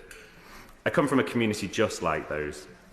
And under the last Labour government, I was the first in my family to pursue A-levels and go to university. It's because of these life-changing opportunities that I am here today. A constituent said to me recently, politics doesn't make any difference, but I couldn't disagree more. Yes, we've seen challenges, but for many of us, especially in my generation, the decisions of a Labour government gave us the chance to succeed in ways we never thought possible. I'm determined to build on this legacy and ensure we continue to empower future generations. Recently, Weston has evolved into a haven for food and beverage enterprise, offering everything from traditional British seaside fare to incredible vegan options, thanks to local champions like Anna Southwell, who've transformed perceptions of vegan cuisine, including my own, and also shown how to build and sustain inclusive communities through food, drink and entertainment. Businesses like Kinder Co, known for its dairy-free cheese, have chosen Weston as their home, thriving here because of the opportunities we create for growth and sustainability. And while it's now just outside my constituency, the iconic Thatcher's cider will always be associated with our town. While our high street, like many across the country, has struggled over the years, traditional stores like the phenomenal family-run Walker and Ling, opened in the same place and been in the same place since 1904, have kept the faith and are part of the fabric of this great town. And I sincerely hope will be there for many more years to come as we work together to revitalise the high street. Weston is also home to some amazing tech startups, and as the world becomes more interconnected with high-skill, high-wage jobs tied less to cities Places like Weston are starting to see investment. More people have cottoned on to what a great place this is, and I can totally understand why. I'd also like to thank my predecessor, John Penrose, for his service in this place over 19 years. I would like to particularly pay tribute to his work on the Digital Markets Competition and Consumers Act, but also as the anti-corruption champion under the May and Johnson ministries. And before him, the late Lord Cotter, he was a visionary for our town, advocating for digital transformation and regional economic development. He was also a patron of the homeless charity and rough sleeping charity in Weston, Somewhere to Go, a charity he cared for deeply. I'm honoured to continue in his footsteps as a trustee of the charity, and I'm looking forward to playing an active role in the government's ambitious plans to put an end to homelessness, but also in ensuring technology is a force for good and that digital inclusion becomes reality for all. Our youth, and indeed all of those seeking to learn and develop, deserve the best opportunities. I'm inspired constantly by the hope, resilience and the community spirit of the children and young people I'm fortunate enough to be surrounded by in Weston. I'm committed to ensuring that Weston continues to be a place where everyone can thrive, where community and innovation come together to build a brighter future for all. If the children and young people I see in my constituency, week in, week out, are anything to judge our future by, we're in excellent hands. Thanks you, Weston-super-Mare, for being my home, and thank you for giving me the opportunity to serve you. Victoria Collins. Thank you, Deputy Speaker. And can I say congratulations to the member for Clwyd North and Weston-super-Mare for their maiden speeches. Earlier this year, I spoke to one family member whose mother was suffering with severe depression. Her mental health had started to plummet once she became a carer for her husband. When he had fallen and been rushed to hospital, he wasn't able to leave without a full-time carer in place, and the only option with the family was to have his wife give up work and be there when he came home. The toll of this care as she became older and had to give up her job grew heavier. These heartwarming and heartbreaking stories of families caring for their loved ones is something I hear again and again across Harpenden, Berkhamsted and Tring. Recent census have shown there are thousands of unpaid or what we call family carers across the constituency, and those are the ones that, as we've mentioned in the House today, realise they are indeed carers. I will give way. Thank you, Madam Deputy Speaker. Thank you. There are 311,000 unpaid carers in Wales and many in my constituency of Monmouthshire, which Carers Wales estimate provide care worth an estimated £10.6 billion worth of free care to the Welsh economy each year. Will she join me in condemning the previous government for not dealing with this issue of overpayment? Absolutely. It's a real travesty. I think it's something that's come up again and again in this House, that we are letting down the people who are caring for our communities and our families that are beside us, or indeed our own families. And facing the cost and complication of getting the support they need is often left to the families and unpaid carers who lovingly pick up those pieces. And coming back to what the Honourable Lady mentioned, our carers are the equivalent of a second NHS. A second NHS. Not only are they supporting their loved ones, but they're propping up our healthcare service. It's estimated they contribute a staggering £162 billion per year, compared to an estimated £164 billion funding for the NHS. That's a shocking £445 million per day, and that's in light of the £81.90 that we've talked about per week on the carers allowance. I've mentioned this before in the House, but I'll mention it again. In the West Hertfordshire Teaching Hospital Trust, in 1 month alone, we lost 843 days of bed days because of backlog in social care. This has an impact on A&E waiting times, on ambulance waiting times, on waiting lists, but crucially, the people waiting in hospital and their families. People want to be back home. They don't want to be stuck in hospital because of a failing system.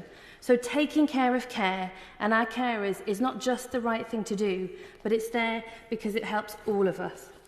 This is why I very much support the motion today and share my colleagues' concerns that tens of thousands of carers are unfairly punished for overpayments of the carers allowance due to the £151 a week earnings limit. We now have an opportunity to overturn this after the cruel legacy left by the last government. I support the motion calling to write off overpayments, raise the carers allowance earning limits and introduce a taper to end the unfair cliff edge.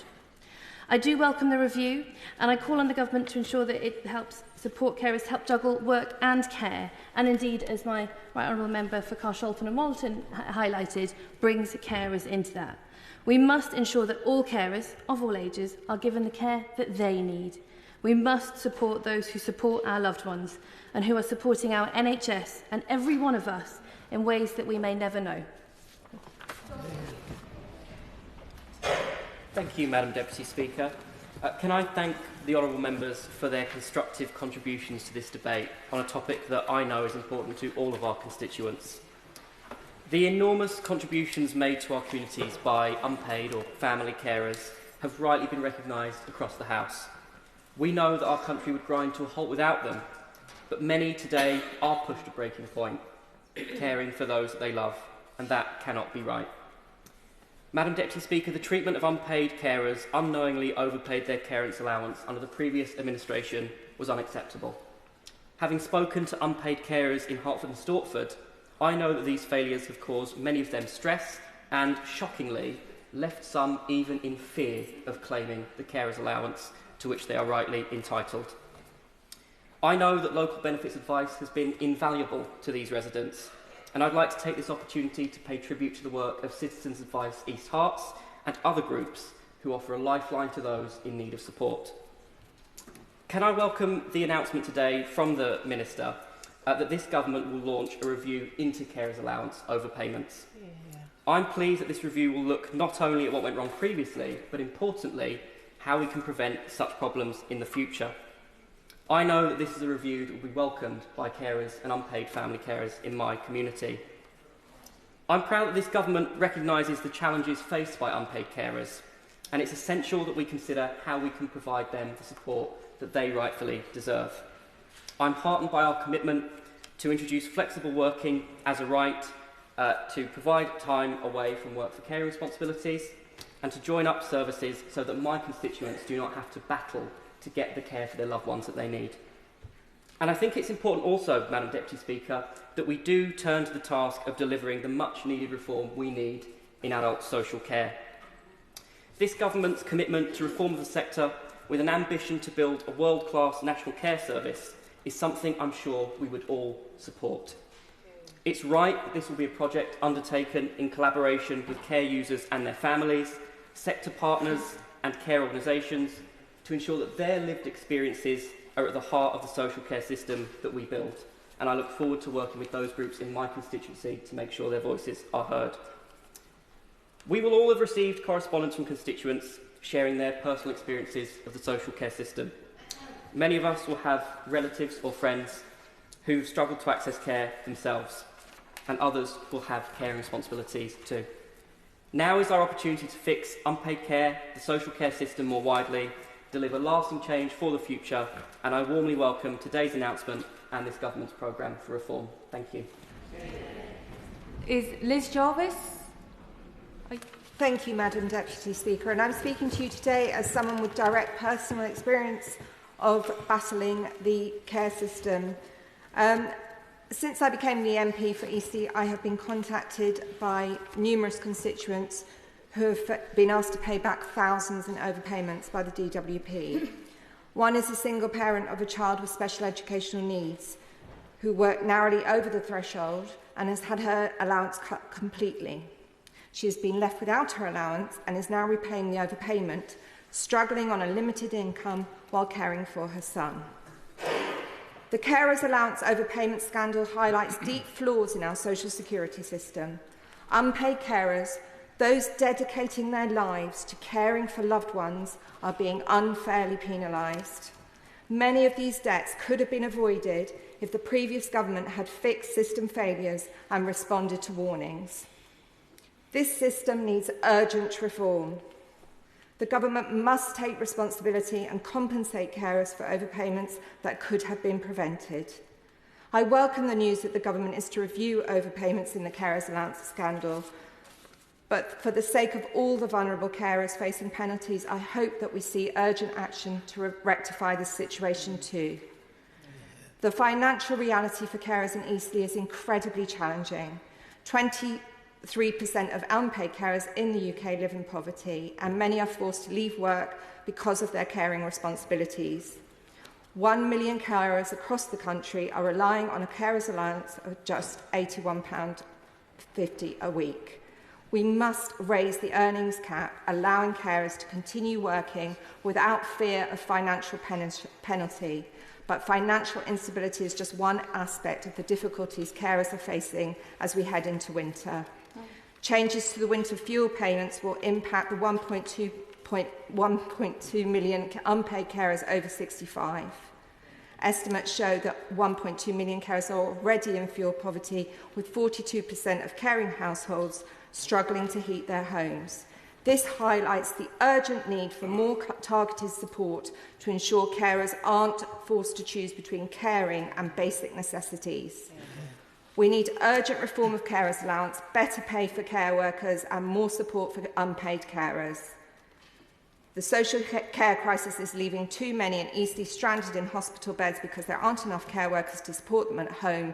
We must address these issues with a higher carers' minimum wage, paid carers' leave and guaranteed respite breaks. We must ensure that carers in Eastleigh and across the UK have enough to live on and are given the respect and support they deserve. Yeah. Johanna Baxter. Deputy Speaker, I'd like to welcome this debate brought by the member for Kingston and Surbiton and pay tribute to my honourable friends, the members for Clwyd, North and Weston-super-Mare on their maiden speeches. Yeah. Can I welcome my right honourable friend's announcement of the independent review into how overpayments of carers' allowance have occurred, what can be done to support those who have accrued them and how to reduce the risk of those occurring in the future. Around 175,000 carers in receipt of carers' allowance are combining paid work with care, and in 23-24, there were 34,500 overpayments as a result of earnings and carers' allowance. That means around 1 in 5 carers who are doing paid work and are claiming carers' allowance have had an overpayment in the last year. That the previous government allowed this situation to occur is frankly utterly shameful. It has pushed many unpaid carers, including many in my own constituency of Paisley and Renfrewshire South, to breaking point for the sole crime of caring for somebody that they love and saving the taxpayer thousands of pounds in the course of doing so. Without their contribution, our country would grind to a halt, and that this has happened to them through no fault of their own is not okay. We must absolutely provide carers with the support that they need at the time they need it. Carers UK State of Care report estimates that £1.2 million unpaid carers are living in poverty and 400,000 are living in deep poverty. It also found that 75% of unpaid carers receiving carers' allowance are struggling with cost of living pressures, whilst almost half are cutting back on essentials they need to survive. And that is the legacy of 14 years of Tory government. So whilst it's right that this review will look at getting a grip of the issue of the carers' allowance overpayments, there is an urgent need for the government to also consider the broader question of how to provide wider support for our unpaid or family carers. This includes support for carers on low incomes through universal credit and for carers through the carers' allowance. Now, whilst the carers' allowance is a devolved matter in Scotland, I would urge the government to discuss with the Scottish Government the position with respect to people in Scotland who are or have been receiving carer support payment whilst the DWP has been delivering it there on behalf of Scottish ministers. We do need a long-term vision for social care that considers how best we support unpaid carers, and I know our government is committed to building a consensus for the longer-term reform needed to create a sustainable care service. And just to finish on that point... No, I'm upstanding now. Order, please. We have maiden speech, Steve Darling. Thank you, thank you, Madam Deputy Speaker. And it is a great honour that I stand here as the MP for Torbay. And it is right and proper that I acknowledge the hard work of my predecessor MP, Kevin Foster. I'd also like to reflect on the MP before him, Adrian Sanders, who I worked with for 18 years as supporting his constituency in Torbay, and I learnt from Adrian of how you put the community at the heart of all you do as a constituency MP, and I look forward to building on that over this parliamentary term. I'd like to also just name a couple of people, Pam Bagnall, Hans Windhuser and Frankie Ranwell-Jones, who was particularly supportive at this general election. It's also very important, because I've been a councillor for 30 years, that I acknowledge the support from family members who've supported me through this time. My mother Penny, who's here, my wife Mandy, George and William, my two sons, have been very, very supportive. Other people who've been extremely supportive are the staff here at Westminster, who have been an absolute delight to myself and Jenny. And I just would like to also mention that Jenny is planning to become the leader of the opposition, of course. and she is doing very well for it. She's living the true life of a parliamentarian. She is turning up in the chamber and having a good sleep. She is also being a parliamentarian by making sure that she receives lots of love from wherever she can get it throughout the estate. So I would reflect on that. But the customer service that we received is in stark contrast to perhaps something that Torquay is famous for, and that is faulty towers. And can I rest assured that if you do choose to visit the English Riviera, then you will receive a high quality of customer service, much in contrast to that sitcom. What makes Torbay special? We have 6 blue flag beaches. We do somewhat challenged with the sewage in our seas, and I look forward to challenging the government and holding them to account on this particular wicked issue. We also are a UNESCO registered geopark, with Kent's Cavern at the heart of this, perhaps the oldest dwelling along the south coast of England. And yet we have a wicked issue of a housing crisis in Torbay, again, something I look forward to championing over this parliamentary term. Torbay has been one of the wealthiest places 100 years or so, but now we are somewhat more challenged. Oldway Mansions is perhaps a prime example that was modelled on Versailles. It was used as a hospital during the First World War, and it has now sadly seen better days, as our hospital in Torquay has seen better days. Only 6% is seen as being standard A. We have had almost 700 sewage leaks within our hospital, affecting clinical services at times. I am shocked and horrified that the previous government allowed our hospital to get into this state, and cannot believe that the new health secretary will allow such a hospital to remain on the government's books unsorted. Also, I would like to touch on the steam railway in Paynton, and John Jones, the managing director, who does something amazing every year for carers, when our Train of Light service starts up in late November. The first night is free for almost 2,000 carers, whether it's families with disabled youngsters, whether it's foster families or cared experience, they're all welcome. So thank you, John, for doing this. And this does reflect on what we are about today. I hope that the government will actually forgive the liabilities that some carers may have. We need to enhance the payments, and we also to make sure that there is a guarantee of respite care.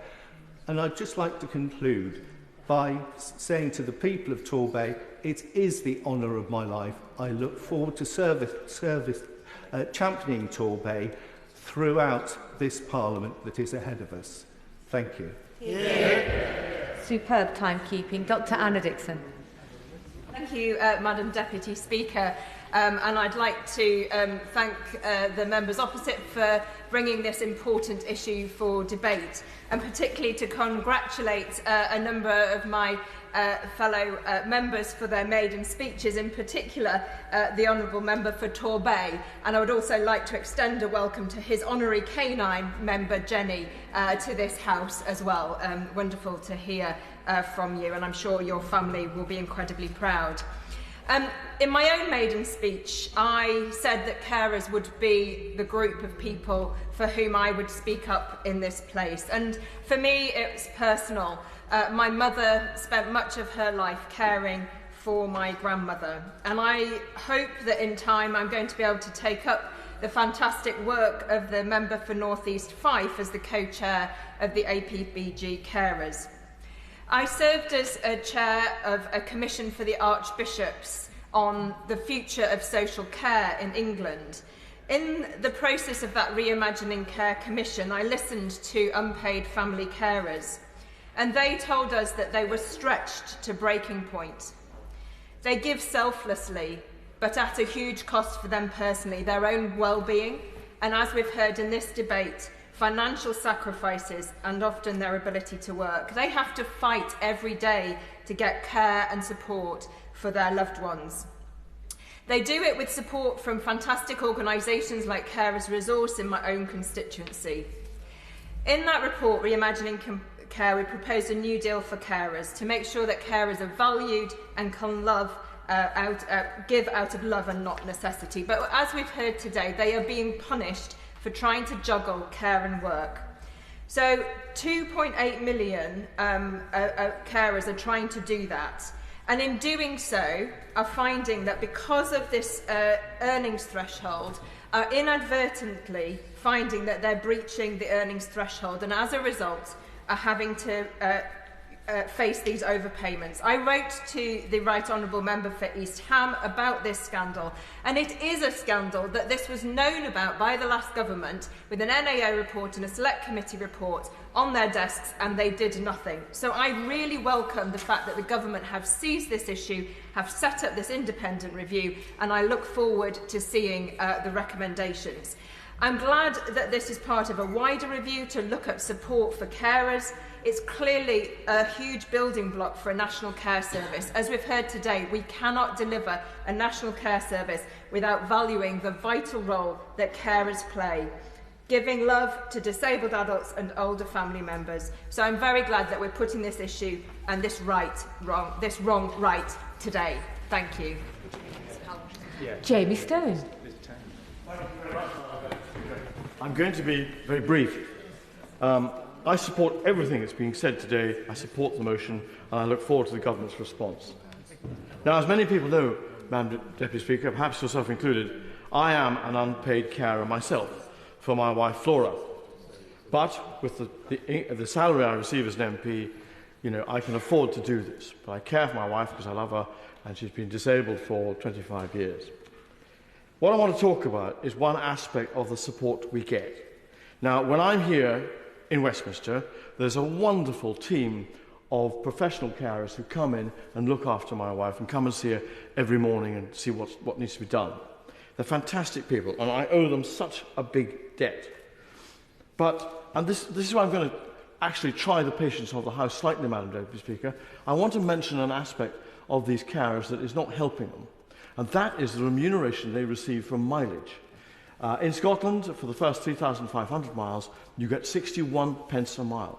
After 3,500, you get 25 pence a mile.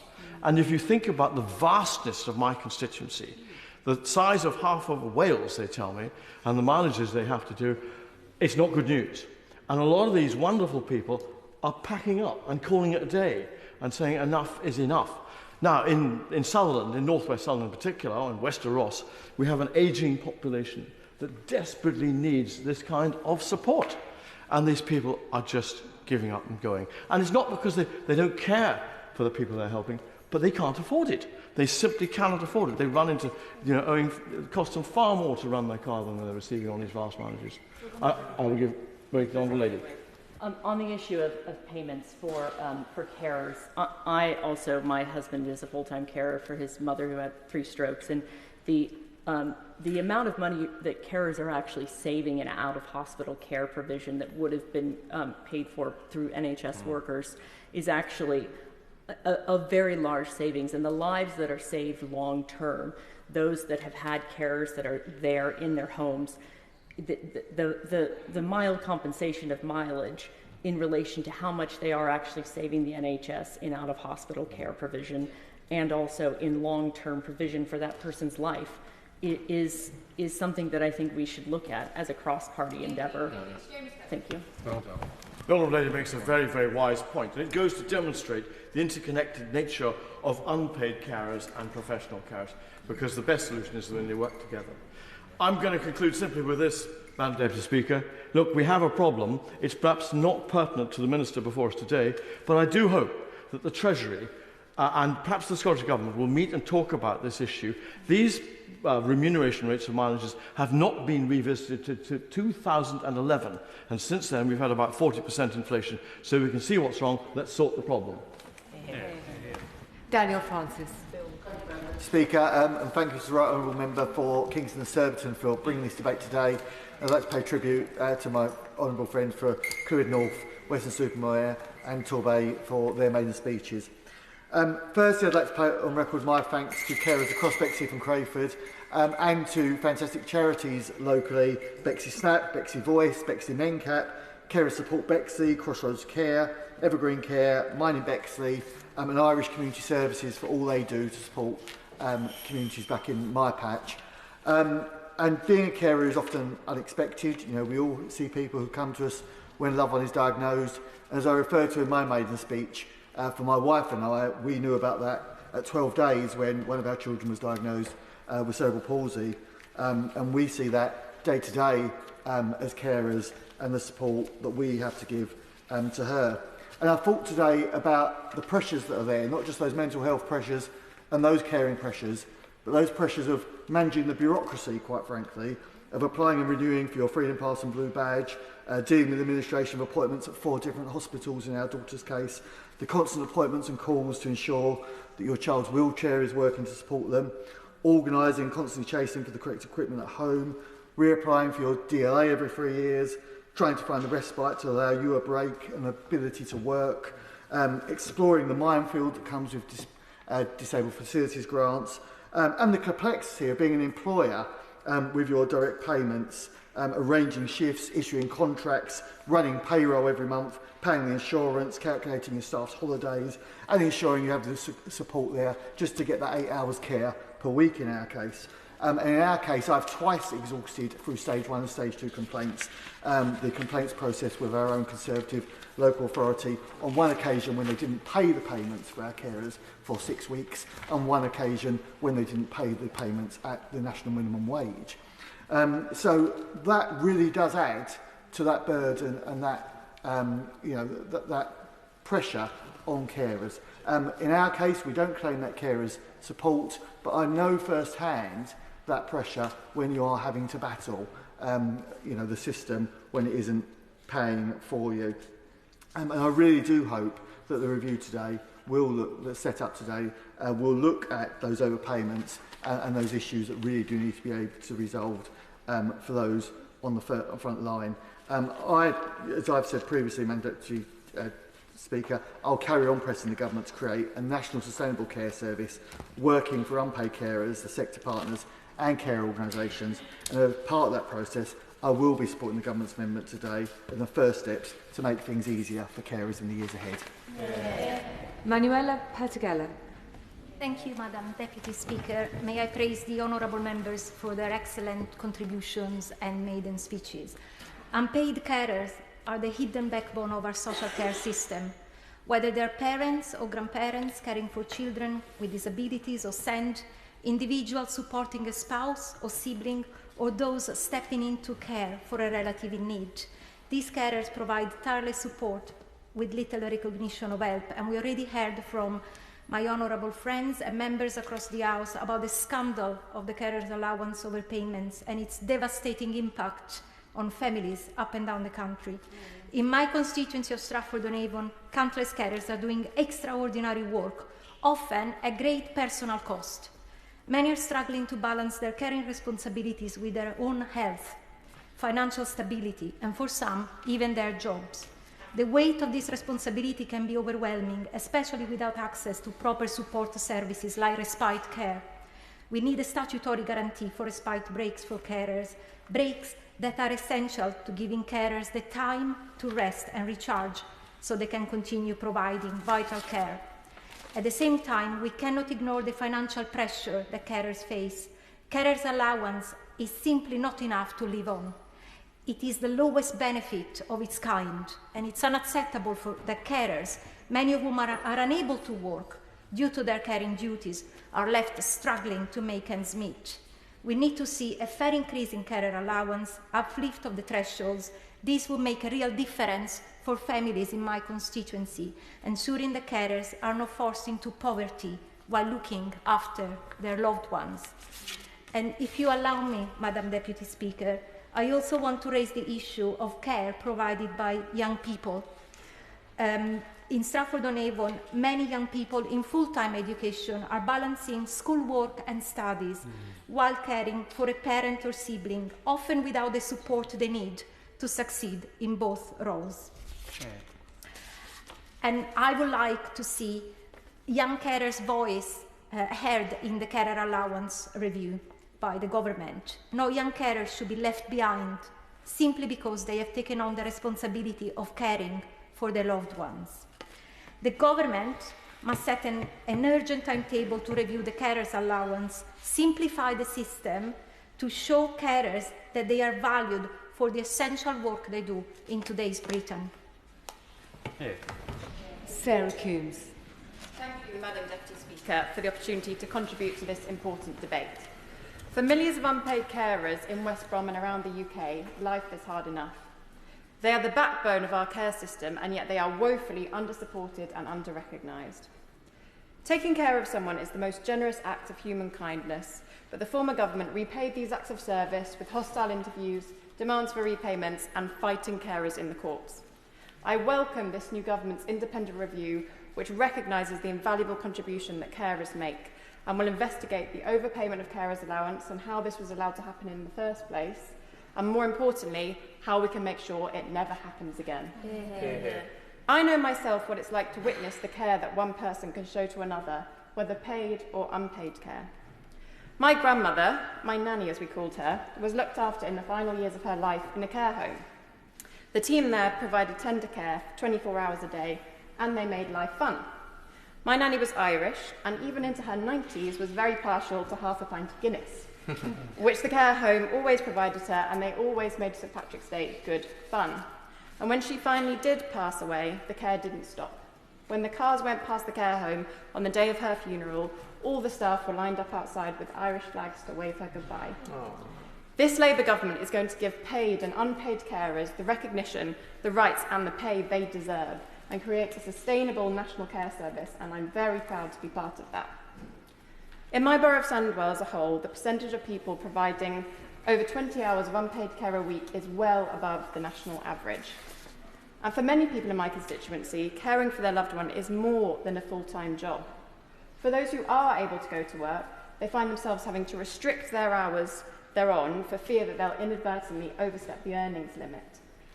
During the election, I met a woman in West Bromwich in exactly this situation. She worked as a cleaner in addition to caring for a family member.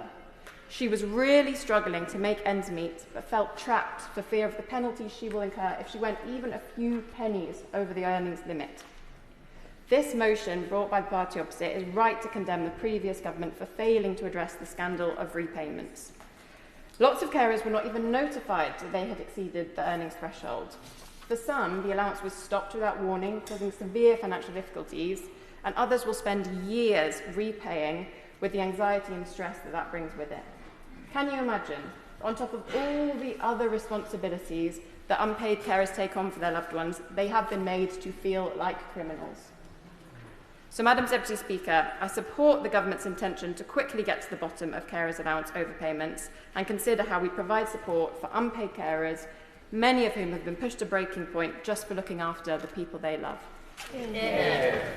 Josh Babarinde. Thank you, Madam Deputy Speaker. Sophie, Claire, Oliver and Wendy are some of the most resilient people I know. They're all Eastbournians, they would all do anything for their families, and they are all carers. They're among the 9,415 carers in Eastbourne, and I promised them that I would use opportunities like this debate to recognise their resilience and to give them and their families a voice. And so today I strive to do exactly that.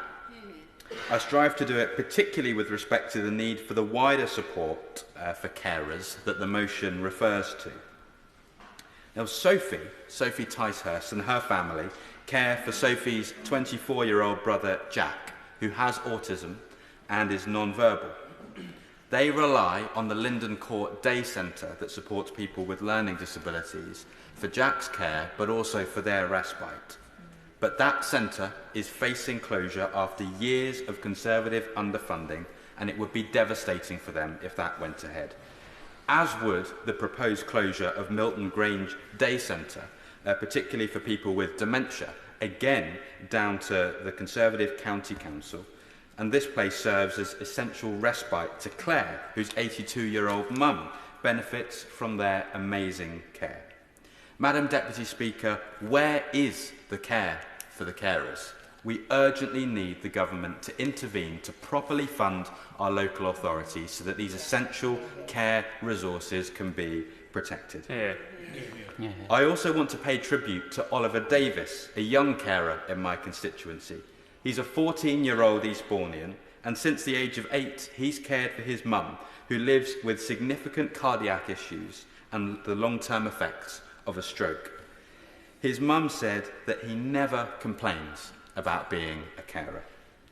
Oliver does us all proud. In fact, he also won a BBC Make a Difference award for being a young carer across Surrey and Sussex. And he also does the local charity Care for the Carers proud, who he works with to advocate for young carers like him.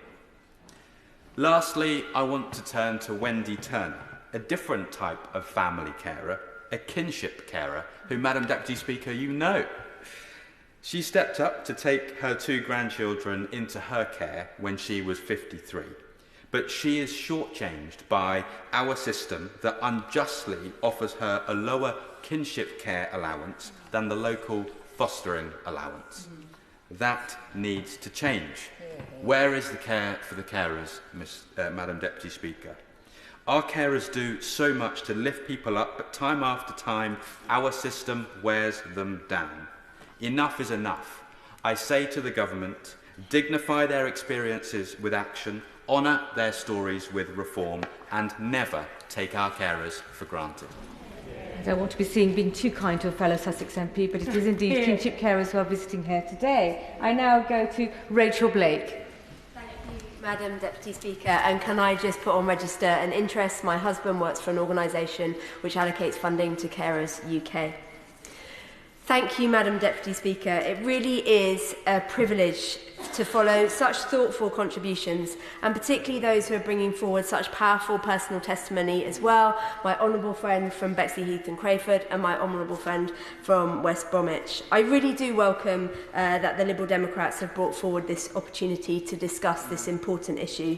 I'd like to pay tribute to the Right Honourable Member for Kingston and Surbiton for sharing his own personal experience as a carer and bringing this issue rightly up the political agenda. I would like to also pay tribute to the Right Honourable Member for East Ham, whose previous work chairing the Work and Pensions Select Committee has done so much to highlight the injustice of the overpayment scandal. I'm pleased to see him in his role in government and to put into action all the work he did in this area. For the past 14 years, carers have been woefully let down by the Conservatives, and they've been let down today by the completely inadequate defence of the overpayment scandal. After decades of cuts, too many are on the waiting list for local authority care, and local authority services have been called upon time and time again to do more with less. Carers like Shirley Islam, one of the 500 registered unpaid carers in the City of London, who met with me to highlight her experience as a carer, have borne the brunt of that failure, as have carers from Westminster Rethink Mental Health, who I also spoke with recently. And I look forward to working with local residents on this issue.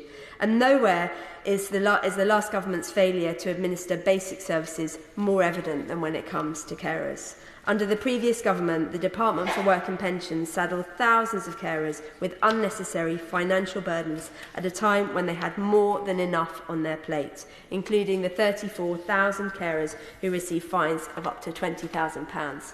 So today, I think they need to hear this. We're sorry for the injustice and indignities you have suffered under the previous government. We'll do everything that we can to put them right, and thank you for your work and service. At the election, the Prime Minister promised a politics which treads more lightly on people's lives, and so I'm glad that in the announcement today, the planned replacement of cash payments to carers with vouchers has been scrapped by the Department for Work and Pensions. We shouldn't be telling carers how to spend their own money. I eagerly await the announcement of a national care service as promised in our general election manifesto, and I know that my constituents will too, and I look forward to the publication of the government's review and the delivery of much needed and long awaited justice. Ollie Glover. Thank you, Madam Deputy Speaker. And I commend my right honourable friend, the member for Kingston and Surbiton, for introducing this debate. I echo his call for an end to unfair overpayment claims as a result of the earnings limit and for a comprehensive review of support for carers. I will now share some stories about carers I have met over the years or who are in my constituency. As a volunteer for the Motor Neurone Disease Association, I've seen the toll that this terrible disease takes on families and their carers. Many of the people who get MND are elderly, and they see their lives change from having a relaxing retirement after many years of work to one person having MND and their spouse becoming a carer. This is very challenging for people who've led self-sufficient lives and lose their mobility and independence. It is also important, as my honourable friend the member for Stratford-on-Avon said, that we consider the experiences of the next generation of carers. Sometimes motor neurone disease can affect much younger people, and one person I supported was a single parent with a four-year-old child. I saw the impact that caring responsibilities can have on children and young carers, and even where really good care arrangements are in place, the physical and emotional toll of being an unpaid carer does not stop. In Oxfordshire, we have 12,000 young carers, and the Be Free Young Carers charity supports around 650 of them. It's been estimated that families who have a young carer earn £5,000 more than people who don't have a young carer. But whilst contributing huge economic benefit, young carers are 1.5 times more likely to have a long-term illness or special educational needs. A child I'm calling Katie registered with Be Free Young Carers in March 2023. She cares for her twin sister who has autism.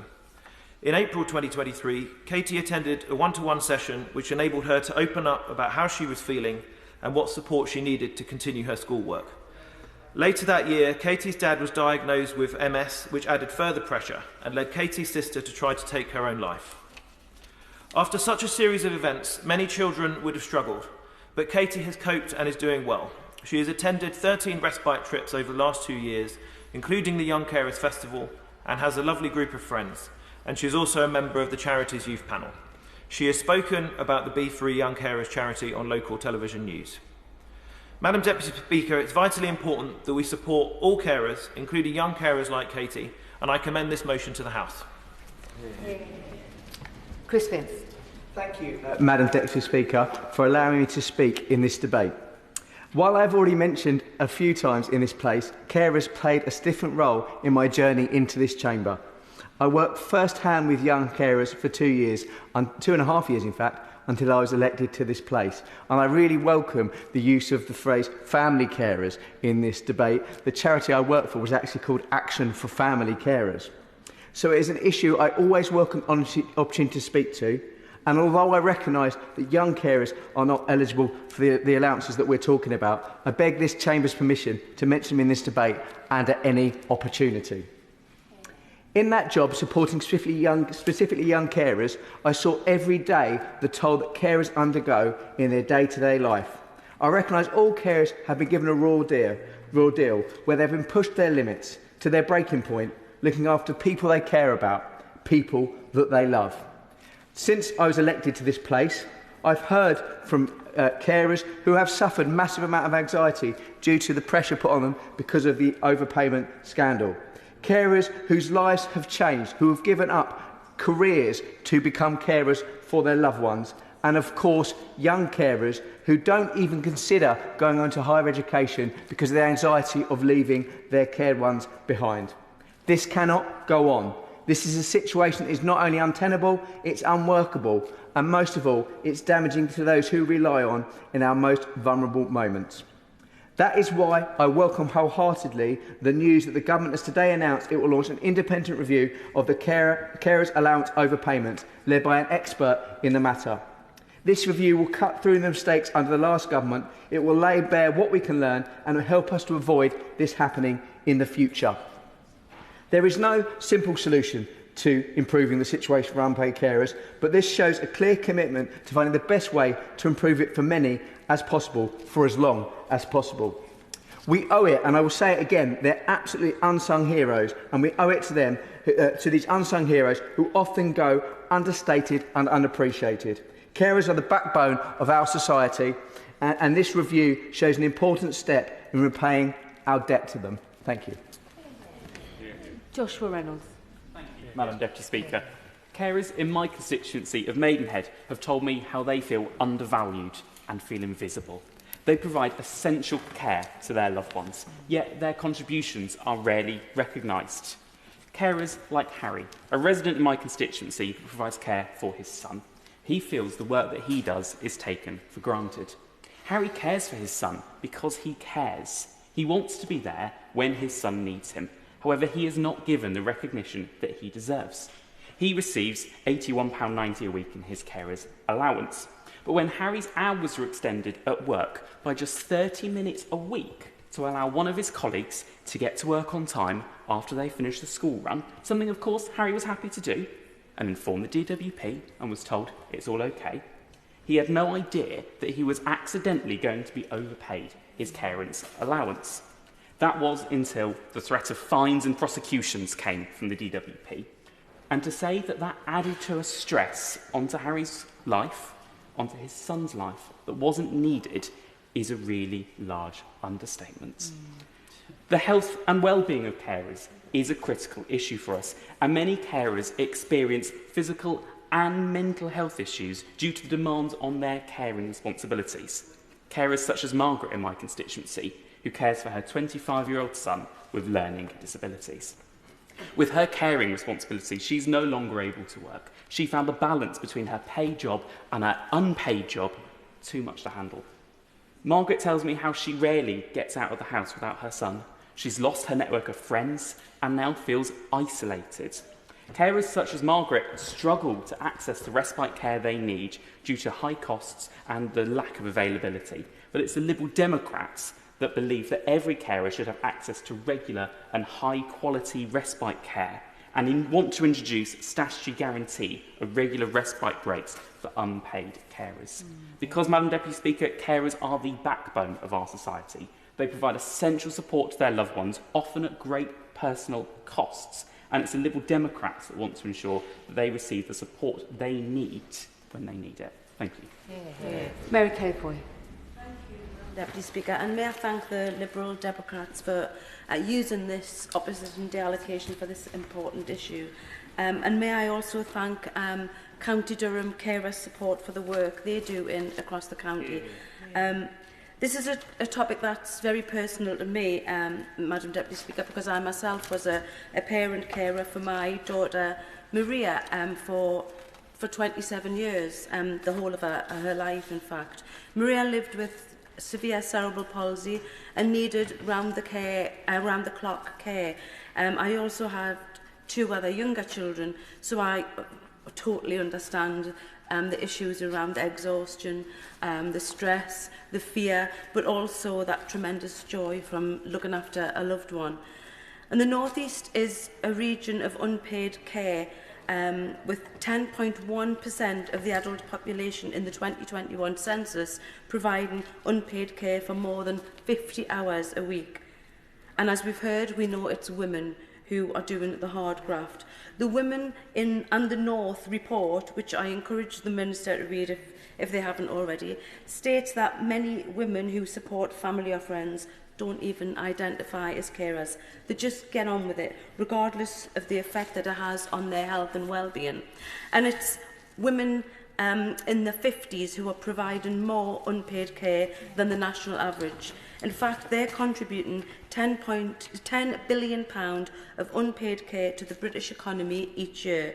Again, this is higher than the national average, making this carers allowance scandal all the more infuriating. Reflecting on my own experiences. When Maria was 10 and her siblings were 8 and 9, and we decided that I would go to university. Must have been mad, I know. But that was for my own personal development and in the hope that I would get a decent job in the future. But unfortunately that meant that I wasn't getting the carers allowance anymore, even though the course was classed as full-time, but it was actually only 9 hours of contact time. So I had plenty of time to look after Maria as well. So not only was I not earning, I lost that tiny allowance too, and it was, I was trying to better myself for the future. And it was a struggle. We went into debt, and it was actually something we really could have done without. So I welcome the comments made by the Minister, and I welcome the fact that the government will work collaboratively with those on the front line, because this would have meant an awful lot to me. And just one final comment is I want the government just to crack on with this policy as soon as possible, because unpaid carers can't wait a minute longer, especially those in the north. Richard Ford? No? Ah, curious. Then we will go to Sam Rushworth. Thank you, Madam Deputy Speaker. And can I begin by expressing my appreciation to the family carers in the Bishop Auckland constituency, who, according to helpful researchers in the Commons Library, are 1 in 7 of my constituents who provide at least an hour of unpaid care each week. And over half of them are eligible for carers allowance. And as we've heard already in this debate, nationwide, our army of family carers are the equivalent of a second NHS. While I agree with the criticism made earlier by the Shadow Minister that we mustn't risk opening the door to fraud, and it's precisely because I believe in the welfare state that I believe it must always be watertight and widely perceived as fair, I am concerned that in a huge number of cases, I'm inclined to believe it's the majority of cases, overpaid carers allowance is the result of inadvertent error. And as others have alluded to, this is a complicated benefit, and when so many stressed family carers find themselves having to pay back large sums of money, there must be some onus on the government to take responsibility. This is also an issue, I think, so widespread that I think every MP in this place will have been contacted by constituents facing hardship. And these are decent, honest people who work hard, who serve their families and communities, and who ask for little, who feel that they're being treated like criminals while the government has become the nation's biggest debt collector. If I may quickly raise a very specific issue that 2 of my constituents have raised with me. They're being required to pay back thousands of pounds because of inadvertently earning just above the earnings threshold. But as they've pointed out to me, carers allowance is counted as income in universal credit claims. So had they not claimed it, they would have received more in universal credit. And I gently urge the Minister to consider this point as part of the review, as people are not only being pushed into hardship due to being made to pay back overpayments, they may actually be worse off on aggregate than if they'd never claimed. I will give way. Thank you. You talked that, my honourable friend there, you rightly point out that this is a huge cause of stress to people. Not only that carers are actually leaving work, they're limiting their hours, and they're not taking on additional responsibilities. So will my honourable friend join with me on calling actually upon the Shadow Minister to actually apologise to the 134,800 carers who have outstanding carers allowance overpayments at a total value of £251 million? No, well, I mean, look, this sits amongst many injustices that the new government has to deal with, and I think an apology is in order. But may I just say, in conclusion, that I welcome this government's review, and I think there have been some excellent contributions from all parts of the House today, with some really serious issues raised around students losing out on the eligibility to claim, the point that my constituents made on universal credit, points about respite care, young carers, and I don't think anyone's even mentioned kinship carers. And I hope that within this review we can take account of all of these things so that we can deliver a fairer deal for Britain's army of unpaid carers. Nessel Chaliscan. Thank you very much, Mrs Deputy Speaker. And can I thank the Right Honourable Member for Kingston and Surbiton for tabling what is a very, very important debate. I have almost 10,000 constituents in Barking who are unpaid carers, providing a vital and caring backbone for the community. My constituency has one of the highest figures in the country. And we know that if these individuals stopped caring and delivering their vital role, our overstretched care system would crumble and, quite frankly, the economy would grind to a halt. And perhaps most importantly, the most vulnerable people in our communities would stop receiving the care, the compassion that they do from their relatives and their friends. But carers don't stop because they care about their friend or their family member that needs that support. And whether it's a young carer looking after a parent, or it's a daughter or son looking after their elderly parent, this is care that is vital in our community. But instead of a care system that provides them with a safety net to help with additional costs that comes with caring for someone, the government has inherited what is a real mess, and the DWP is in a situation where our constituents are having to face bills landing on their doorstep. The current carers allowance system is cruel and a punitive cliff edge that forces unpaid carers to choose between earning a basic income and caring for a loved one. It means that even if a carer goes over the earning allowance by £1, or indeed 1 pence, as we've heard through a number of speeches today, they are forced to pay back the full amount they receive, which could be in the figure of thousands. Instead of a system that understands the need for a flexibility in the nature of being a carer and the realities of trying to fit paid work around a role, often with 0-hour contracts, the earnings changing from week to week, the system penalises carers and threatens them with criminal prosecutions. It is just another broken system left by the previous government that this government has to sort out.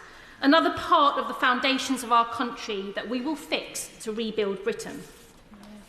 So, Mrs Deputy Speaker, as I stand to speak on this really important topic, I think about the 10,000 carers in my constituency.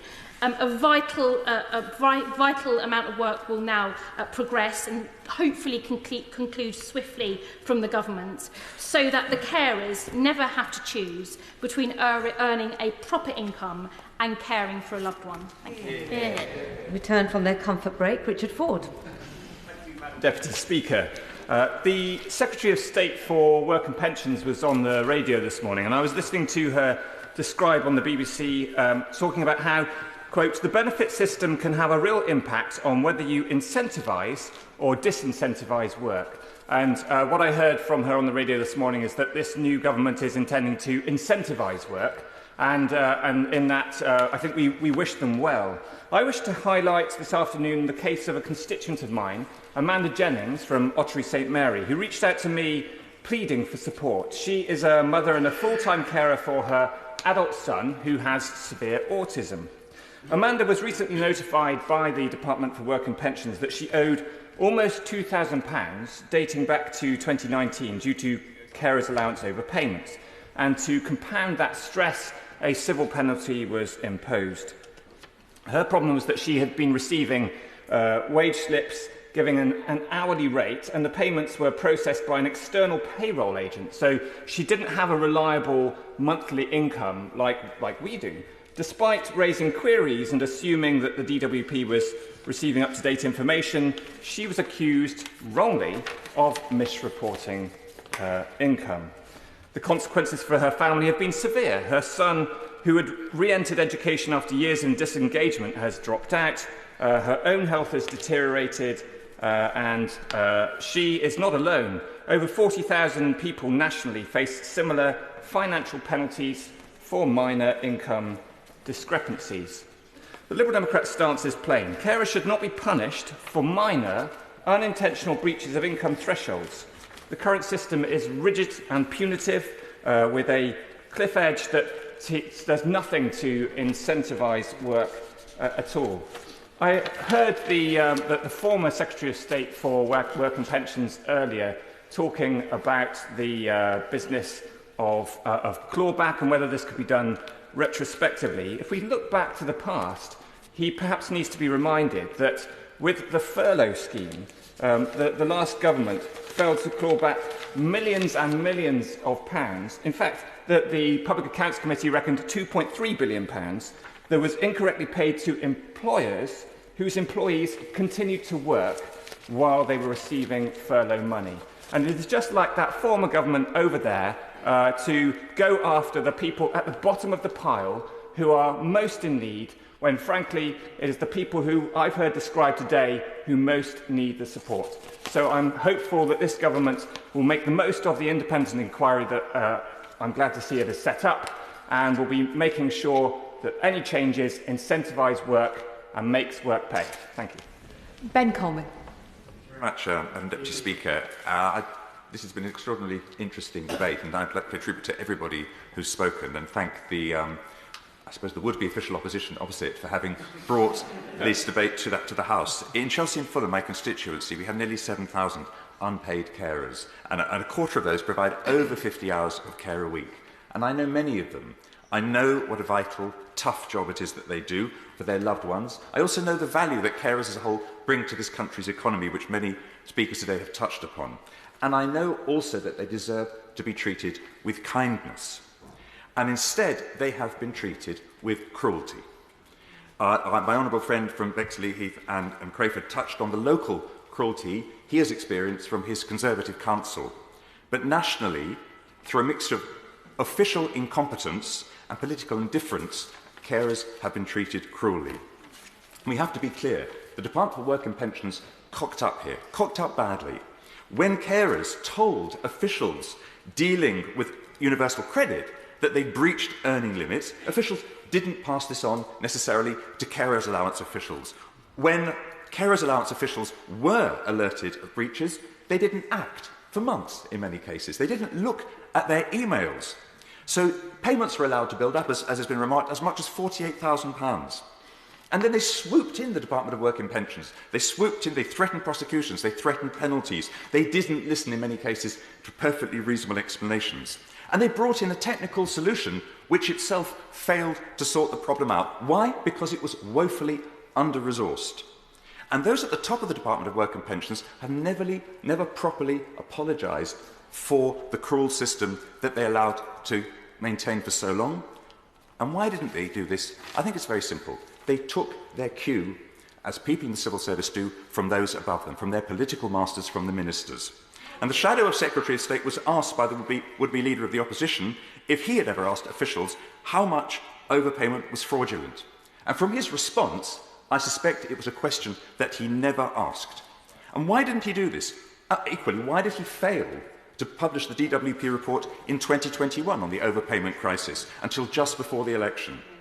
And I suspect the answer is because he is more interested in covering up, and was more interested in covering up, than in finding out what was going on and sorting the problem out. So I'm delighted that the Labour government is now sorting this out. And this review is a start, and as many members have said, there is much more to be done to support unpaid carers. But they will no longer be hung out to dry by a cruel, incompetent, indifferent government, and that has to be a good thing. Yeah. Matthew Patrick. Thank you, Madam Deputy Speaker. There are many honours in this role, and one of them is to be able to take part in important debates like this and hear the expertise and the passion from honourable members from right across this House. I want to start with my remarks by paying tribute to the many carers who do incredible work in my constituency.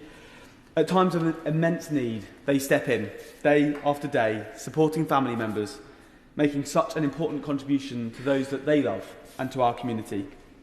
Our country would simply not function without them, without their contribution. And I want to share my immense gratitude to those carers from my area and beyond. It's their selflessness and their dedication that makes this scandal all the more unfair. Carers pushed to breaking point, with stress piled on stress. And sadly, like too many issues, a crisis left to grow by the previous government and totally ignored. At World Carers Week earlier this year, I met carers impacted by this. I know the anxiety it's brought them as they have had to juggle their caring responsibilities with this uncertainty. Stability is long overdue. Carers need to know that lessons will be learnt and that the mistakes of the past will not be repeated. I welcome the Secretary of State's announcement that she will launch the independent review into carers' allowance overpayment led by disability rights expert Liz Sace. We all wish her well on this important review, and I also welcome my honourable friend's announcement of the pilot launched to support carers further. With these steps, I truly hope that carers feel valued and listened to, that they know issues that they feel are important are brought to light, and that there is support for them. So I welcome today's announcement and hope that with it, our brilliant carers know that this is a government that is on their side. Thank you. Everybody participated and we got everybody in, so well done. We now come to the front benches. The Liberal Democrat spokesperson, Alison Bennett. Thank you, Madam Deputy Speaker. I would like to start by congratulating those honourable members who made their maiden speeches this afternoon. The member for Clwyd North, with her brilliant description of her time teaching and the inspiration she provided to her pupils. The honourable member for Weston-super-Mare, as somebody who grew up in Gloucestershire, it was, the destination point of choice for us for seaside days out. And to the honourable member for Torbay, another seaside town, and the honourable member and the honourable Jenny obviously are both very dear to the Liberal Democrat group. I'd also like to pay tribute to the work of the honourable member for North East Fife in bringing forward her private member's bill in the last Parliament on the Unpaid Carers Leave Act. To bring that into law is something that we are truly proud of her for having achieved. And to my honourable friend for all the work he's done on care and carers and bringing this debate today. The carers allowance scandal is an issue that has been overlooked for years. It is astonishing that it has taken a Liberal Democrat opposition day for this critical topic to finally receive the attention it deserves. But the fact that we have had to bring this debate today, late in 2024, after a change of government, and 5 years after MPs looked into the carers allowance scandal and concluded there was no evidence of mass fraud, the fact that this debate is happening today is shameful and a stain upon the legacy of the previous Conservative government. The Conservatives failed to take the action needed. The Conservatives failed to tackle the culture problems at the DWP. Not true. The Conservatives failed to care about carers. Today, honourable members from across the House have given voice to unpaid family carers who we should be thanking rather than punishing. We have heard about how the actions of the DWP left people feeling insulted, bullied, harassed and crushed. Mr. Speaker, this is not right. Sorry, Madam Deputy Speaker, this is not right. These are people who we should be lifting up, who we should be thanking, not hounding, for the love and the care that they give to their loved ones. In my constituency of Mid Sussex, we have a population that is older than average, and across the country the population is ageing. We cannot shy away from the fact that we will, as a society, increasingly rely upon carers. Just because care often happens in homes, in private, behind closed doors, it doesn't mean it isn't important, and it doesn't mean that we can ignore it. So, I welcome the government's announcement about the commissioning of a report that will be open and transparent to review the carers' allowance overpayments. But questions do remain. Is the Minister going to stop the shameful attempts to recuperate overpayments? Is the Minister going to have an amnesty on pursuing past overpayments? Will the Minister considering tapering the carers' allowance? Will the Minister consult on whether the 35 hours of care per week is the right threshold to claim the carers' allowance? And how is the Minister going to set about changing the culture at the DWP so that people never feel like criminals simply for caring for their loved ones whilst trying to work to pay the bills? It is disappointing that the government is seeking to amend our motion to delete these calls that carers are crying out for. After years of Conservative neglect, we cannot afford yet more dither and delay. And as my honourable friend for Chichester said, unpaid carers save the taxpayer an astonishing £162 billion a year. The government's financial worries would stretch far beyond the current £22 billion black hole were it not for these unsung heroes. Madam Deputy Speaker, this is not just a statistic. It represents a profound debt of gratitude we owe to those who provide care. The social, emotional and financial value that unpaid carers bring to our communities cannot be overstated, and this afternoon members from across the House have made that point loud and clear. Carers are not just caregivers. They are a lifeline, giving support that our healthcare system would struggle to replace. There is, though, a danger in viewing care as merely transactional. Care is far more than just fulfilling a basic physical need. It is about enabling individuals to achieve their potential and live fulfilling lives, lives that they deserve to enjoy. Family carers support loved ones in ways that help them thrive, not just survive. So I close by thanking the government for its response today and for engaging so constructively in this debate. I thank the charities who advocate for carers for the vital work that they do. But most importantly, I thank the 5.7 million people across the country who are unpaid carers for all that they do, day in, day out, with love and compassion. They are the very best of us. We see what carers do. We hear what carers are saying. And I and my Liberal Democrat colleagues will continue to speak up for carers in this place. Thank you. I call the Minister, Minister Andrew Weston.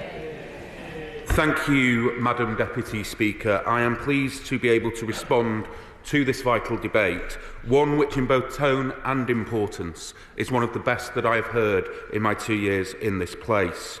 Can I also add my thanks to the Right Honourable Gentleman, the Member for Kingston and Surbiton, for bringing forward the Opposition Day motion today, because this is clearly an issue upon which many members are concerned, and they are right to be concerned. He is one of many honourable and right honourable members who have made important contributions and spoken with great passion on this crucial issue today. The members for Salford, Carshalton and Wallington, Hertford and Stortford, Harpenden and Berkhamsted, Wirral West, Harlow, Paisley and Renfrewshire South, Stratford-on-Avon, Maidenhead and others rightly spoke about the important role that millions of family carers play in providing support for disabled or elderly relatives who need care at home. I want to echo those comments and add my own tribute to all family carers.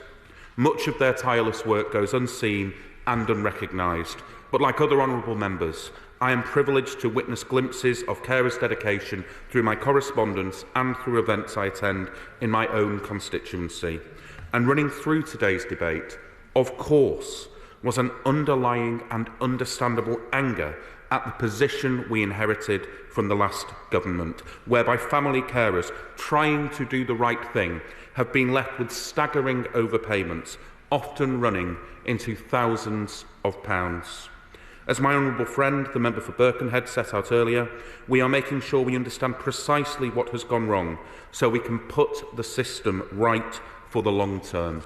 Our family carers deserve no less. Many honourable members, including the members for Eastleigh, North East Fife, Shipley, Bexley Heath and Crayford, Caithness, Sutherland and Easter Ross, and of course the members for City of Durham and the Right Honourable Gentleman for Kingston and Surbiton, spoke about their own experiences as carers or the work they do locally to support organisations helping family carers. I myself grew up watching my grandmother care for my granddad struggling with Parkinson's disease, before later seeing my mum one of the many hidden carers up and down the land, care for her mother, my nana, in her final years battling Alzheimer's disease. None of us in this house is blind to the work that carers do. They are fortunate to have some wonderful advocates, including their MPs, of course, as we have seen today, but also organisations such as Carers UK, the Carers Trust and the Learning and Work Institute, to name but three. My right honourable friend, the member for East Ham, and I have already met with a delegation of carers and with Carers UK, and he will be doing so again shortly. He will also be meeting separately with the Carers Trust and the Learning and Work Institute, because we are determined to ensure that the voices of family carers and the organisations supporting them are at the heart of everything we do. Madam Deputy Speaker, I also wanted to pay tribute to the hundreds of DWP staff, largely based in the North West, who provide financial support to 1 million family carers through Carers Allowance, day in, day out. This government will be spending record amounts to support unpaid carers. Real terms expenditure on Carers Allowance is forecast to be £4.2 billion in 2024-25 and to rise to just over £4.7 billion a year by 2028-29. Madam Deputy Speaker, if I may, I will now turn to some of the other specific points raised during today's debate, with apologies that time will permit me to address only some of those issues. That said, Madam Deputy Speaker, I'd also like to take the opportunity to pay tribute and congratulate the members for Clwyd North, Weston-super-Mare and Torbay on their excellent maiden speeches. They painted vivid word pictures of their constituencies, and I feel that feel certain that they will go on to make a significant contribution in this place. But on the wider points, beginning, Madam Deputy Speaker, with the question of the adequacy of Carers Allowance set as it is at £151 per week, Carers Allowance will be increased in April 2025 by the CPI to help ensure it maintains its value. As well as Carers Allowance, carers in low-income households can claim income-related benefits such as universal credit and pension credit. These can be paid to carers at a higher rate than those without caring responsibilities through the carer element and the additional amount for carers respectively. For example, over 750,000 carer households on universal credit can already receive an additional £2,400 a year through the carer element. That said, the House should be aware that issues beyond the scope of the independent review announced today are not being ignored. This is merely a first step towards progress, but the Government is also looking at the broader question of how to provide the best possible support for family carers, not that I would want to preempt that work today. Turning to the question of the taper that was raised by a number of honourable and right honourable members, at the moment, introducing a taper in Carers Allowance would significantly complicate the benefit, with awards having to be manually adjusted on a weekly basis for some of those declaring earnings. This would add to administrative costs and could mean more fraud and error. Those also receiving universal credit would need to have that adjusted if their payment of Carers Allowance changed because of an earnings taper rate. So a taper could only be introduced following significant changes to the IT system that supports payment of Carers Allowance. For the moment, then, it is not possible. Coming to the question of the potential writing off of overpayments that was at the heart of many of the excellent contributions that we heard today. An overpayment can occur through fraud, claimant, or official error, and the Secretary of State has an obligation to protect public funds and to ensure that, wherever possible, an overpayment is recovered. But of course, determining what best we can do to support those who have accrued overpayments is within the scope of the independent review, as is how such overpayments have occurred and what we can do to ensure that we take all steps we can to reduce the risk of incidents such as this happening again in future. Madam Deputy Speaker, if I may briefly turn to the comments of the Right Honourable Gentleman, the Shadow Secretary of State, who listed the many interventions that the last government supposedly took to improve the lot of carers, including seemingly the private member's bill of the Honourable Member for North East Fife. But nonetheless, we see carers finding themselves, after 14 years of Conservative government, in often heartbreaking situations, having racked up huge overpayments. But what the Right Honourable Gentleman also did, correctly, was set out the incredibly complex nature of the carers allowance system, with allowances for legitimate expenses, pension contributions, etc., and why this is not, therefore, necessarily a straightforward matter to resolve. That is why the independent review is the correct mechanism and next step to fully understand what went wrong, why and how we can put these things right moving forward. So I welcome the Shadow Secretary of State's support for the review today. Many colleagues have also referenced the role that family carers play in easing pressure on the social care system and indeed the part they play in supporting our economy. They are entirely right to make that point. I acknowledge everything that they do. They are heroes. Madam Deputy Speaker, to briefly conclude, we appreciate how much society relies on family carers. We recognise the challenges they are facing and we understand the need for change. Supporting carers is both a moral and an economic imperative. So we will help carers stay in paid work. We are spending record amounts on carers allowance and we will sort out the overpayment scandal we have inherited. That's why we have announced the independent review today, so that together we can rebuild the trust that has been lost and ensure that those who offer comfort, dignity and support to the ones they love are given all the help they need in return. I hope honourable and right honourable members will acknowledge that work today by supporting the government amendment. Order. The question is that the original words stand part of the question. As many of their opinions say aye. Aye. Of the contrary, no. No! No! Contrary, aye. No! Sufficient. Clear the lobby.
You must be seated when I stand.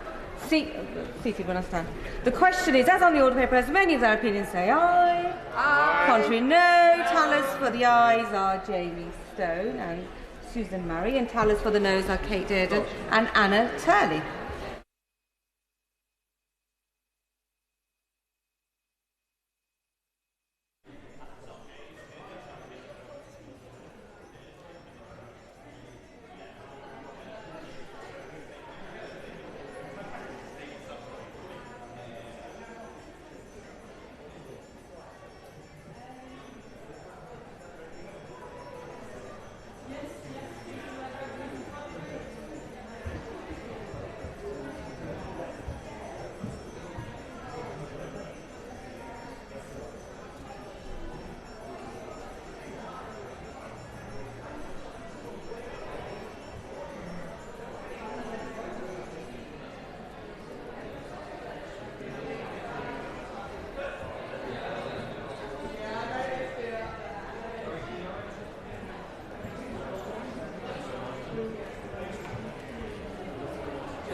The ayes to the right, 87.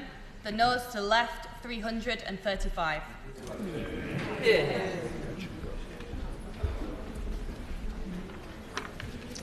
The ayes were 87, the noes were 335. So the noes have it, the noes have it. Unlock.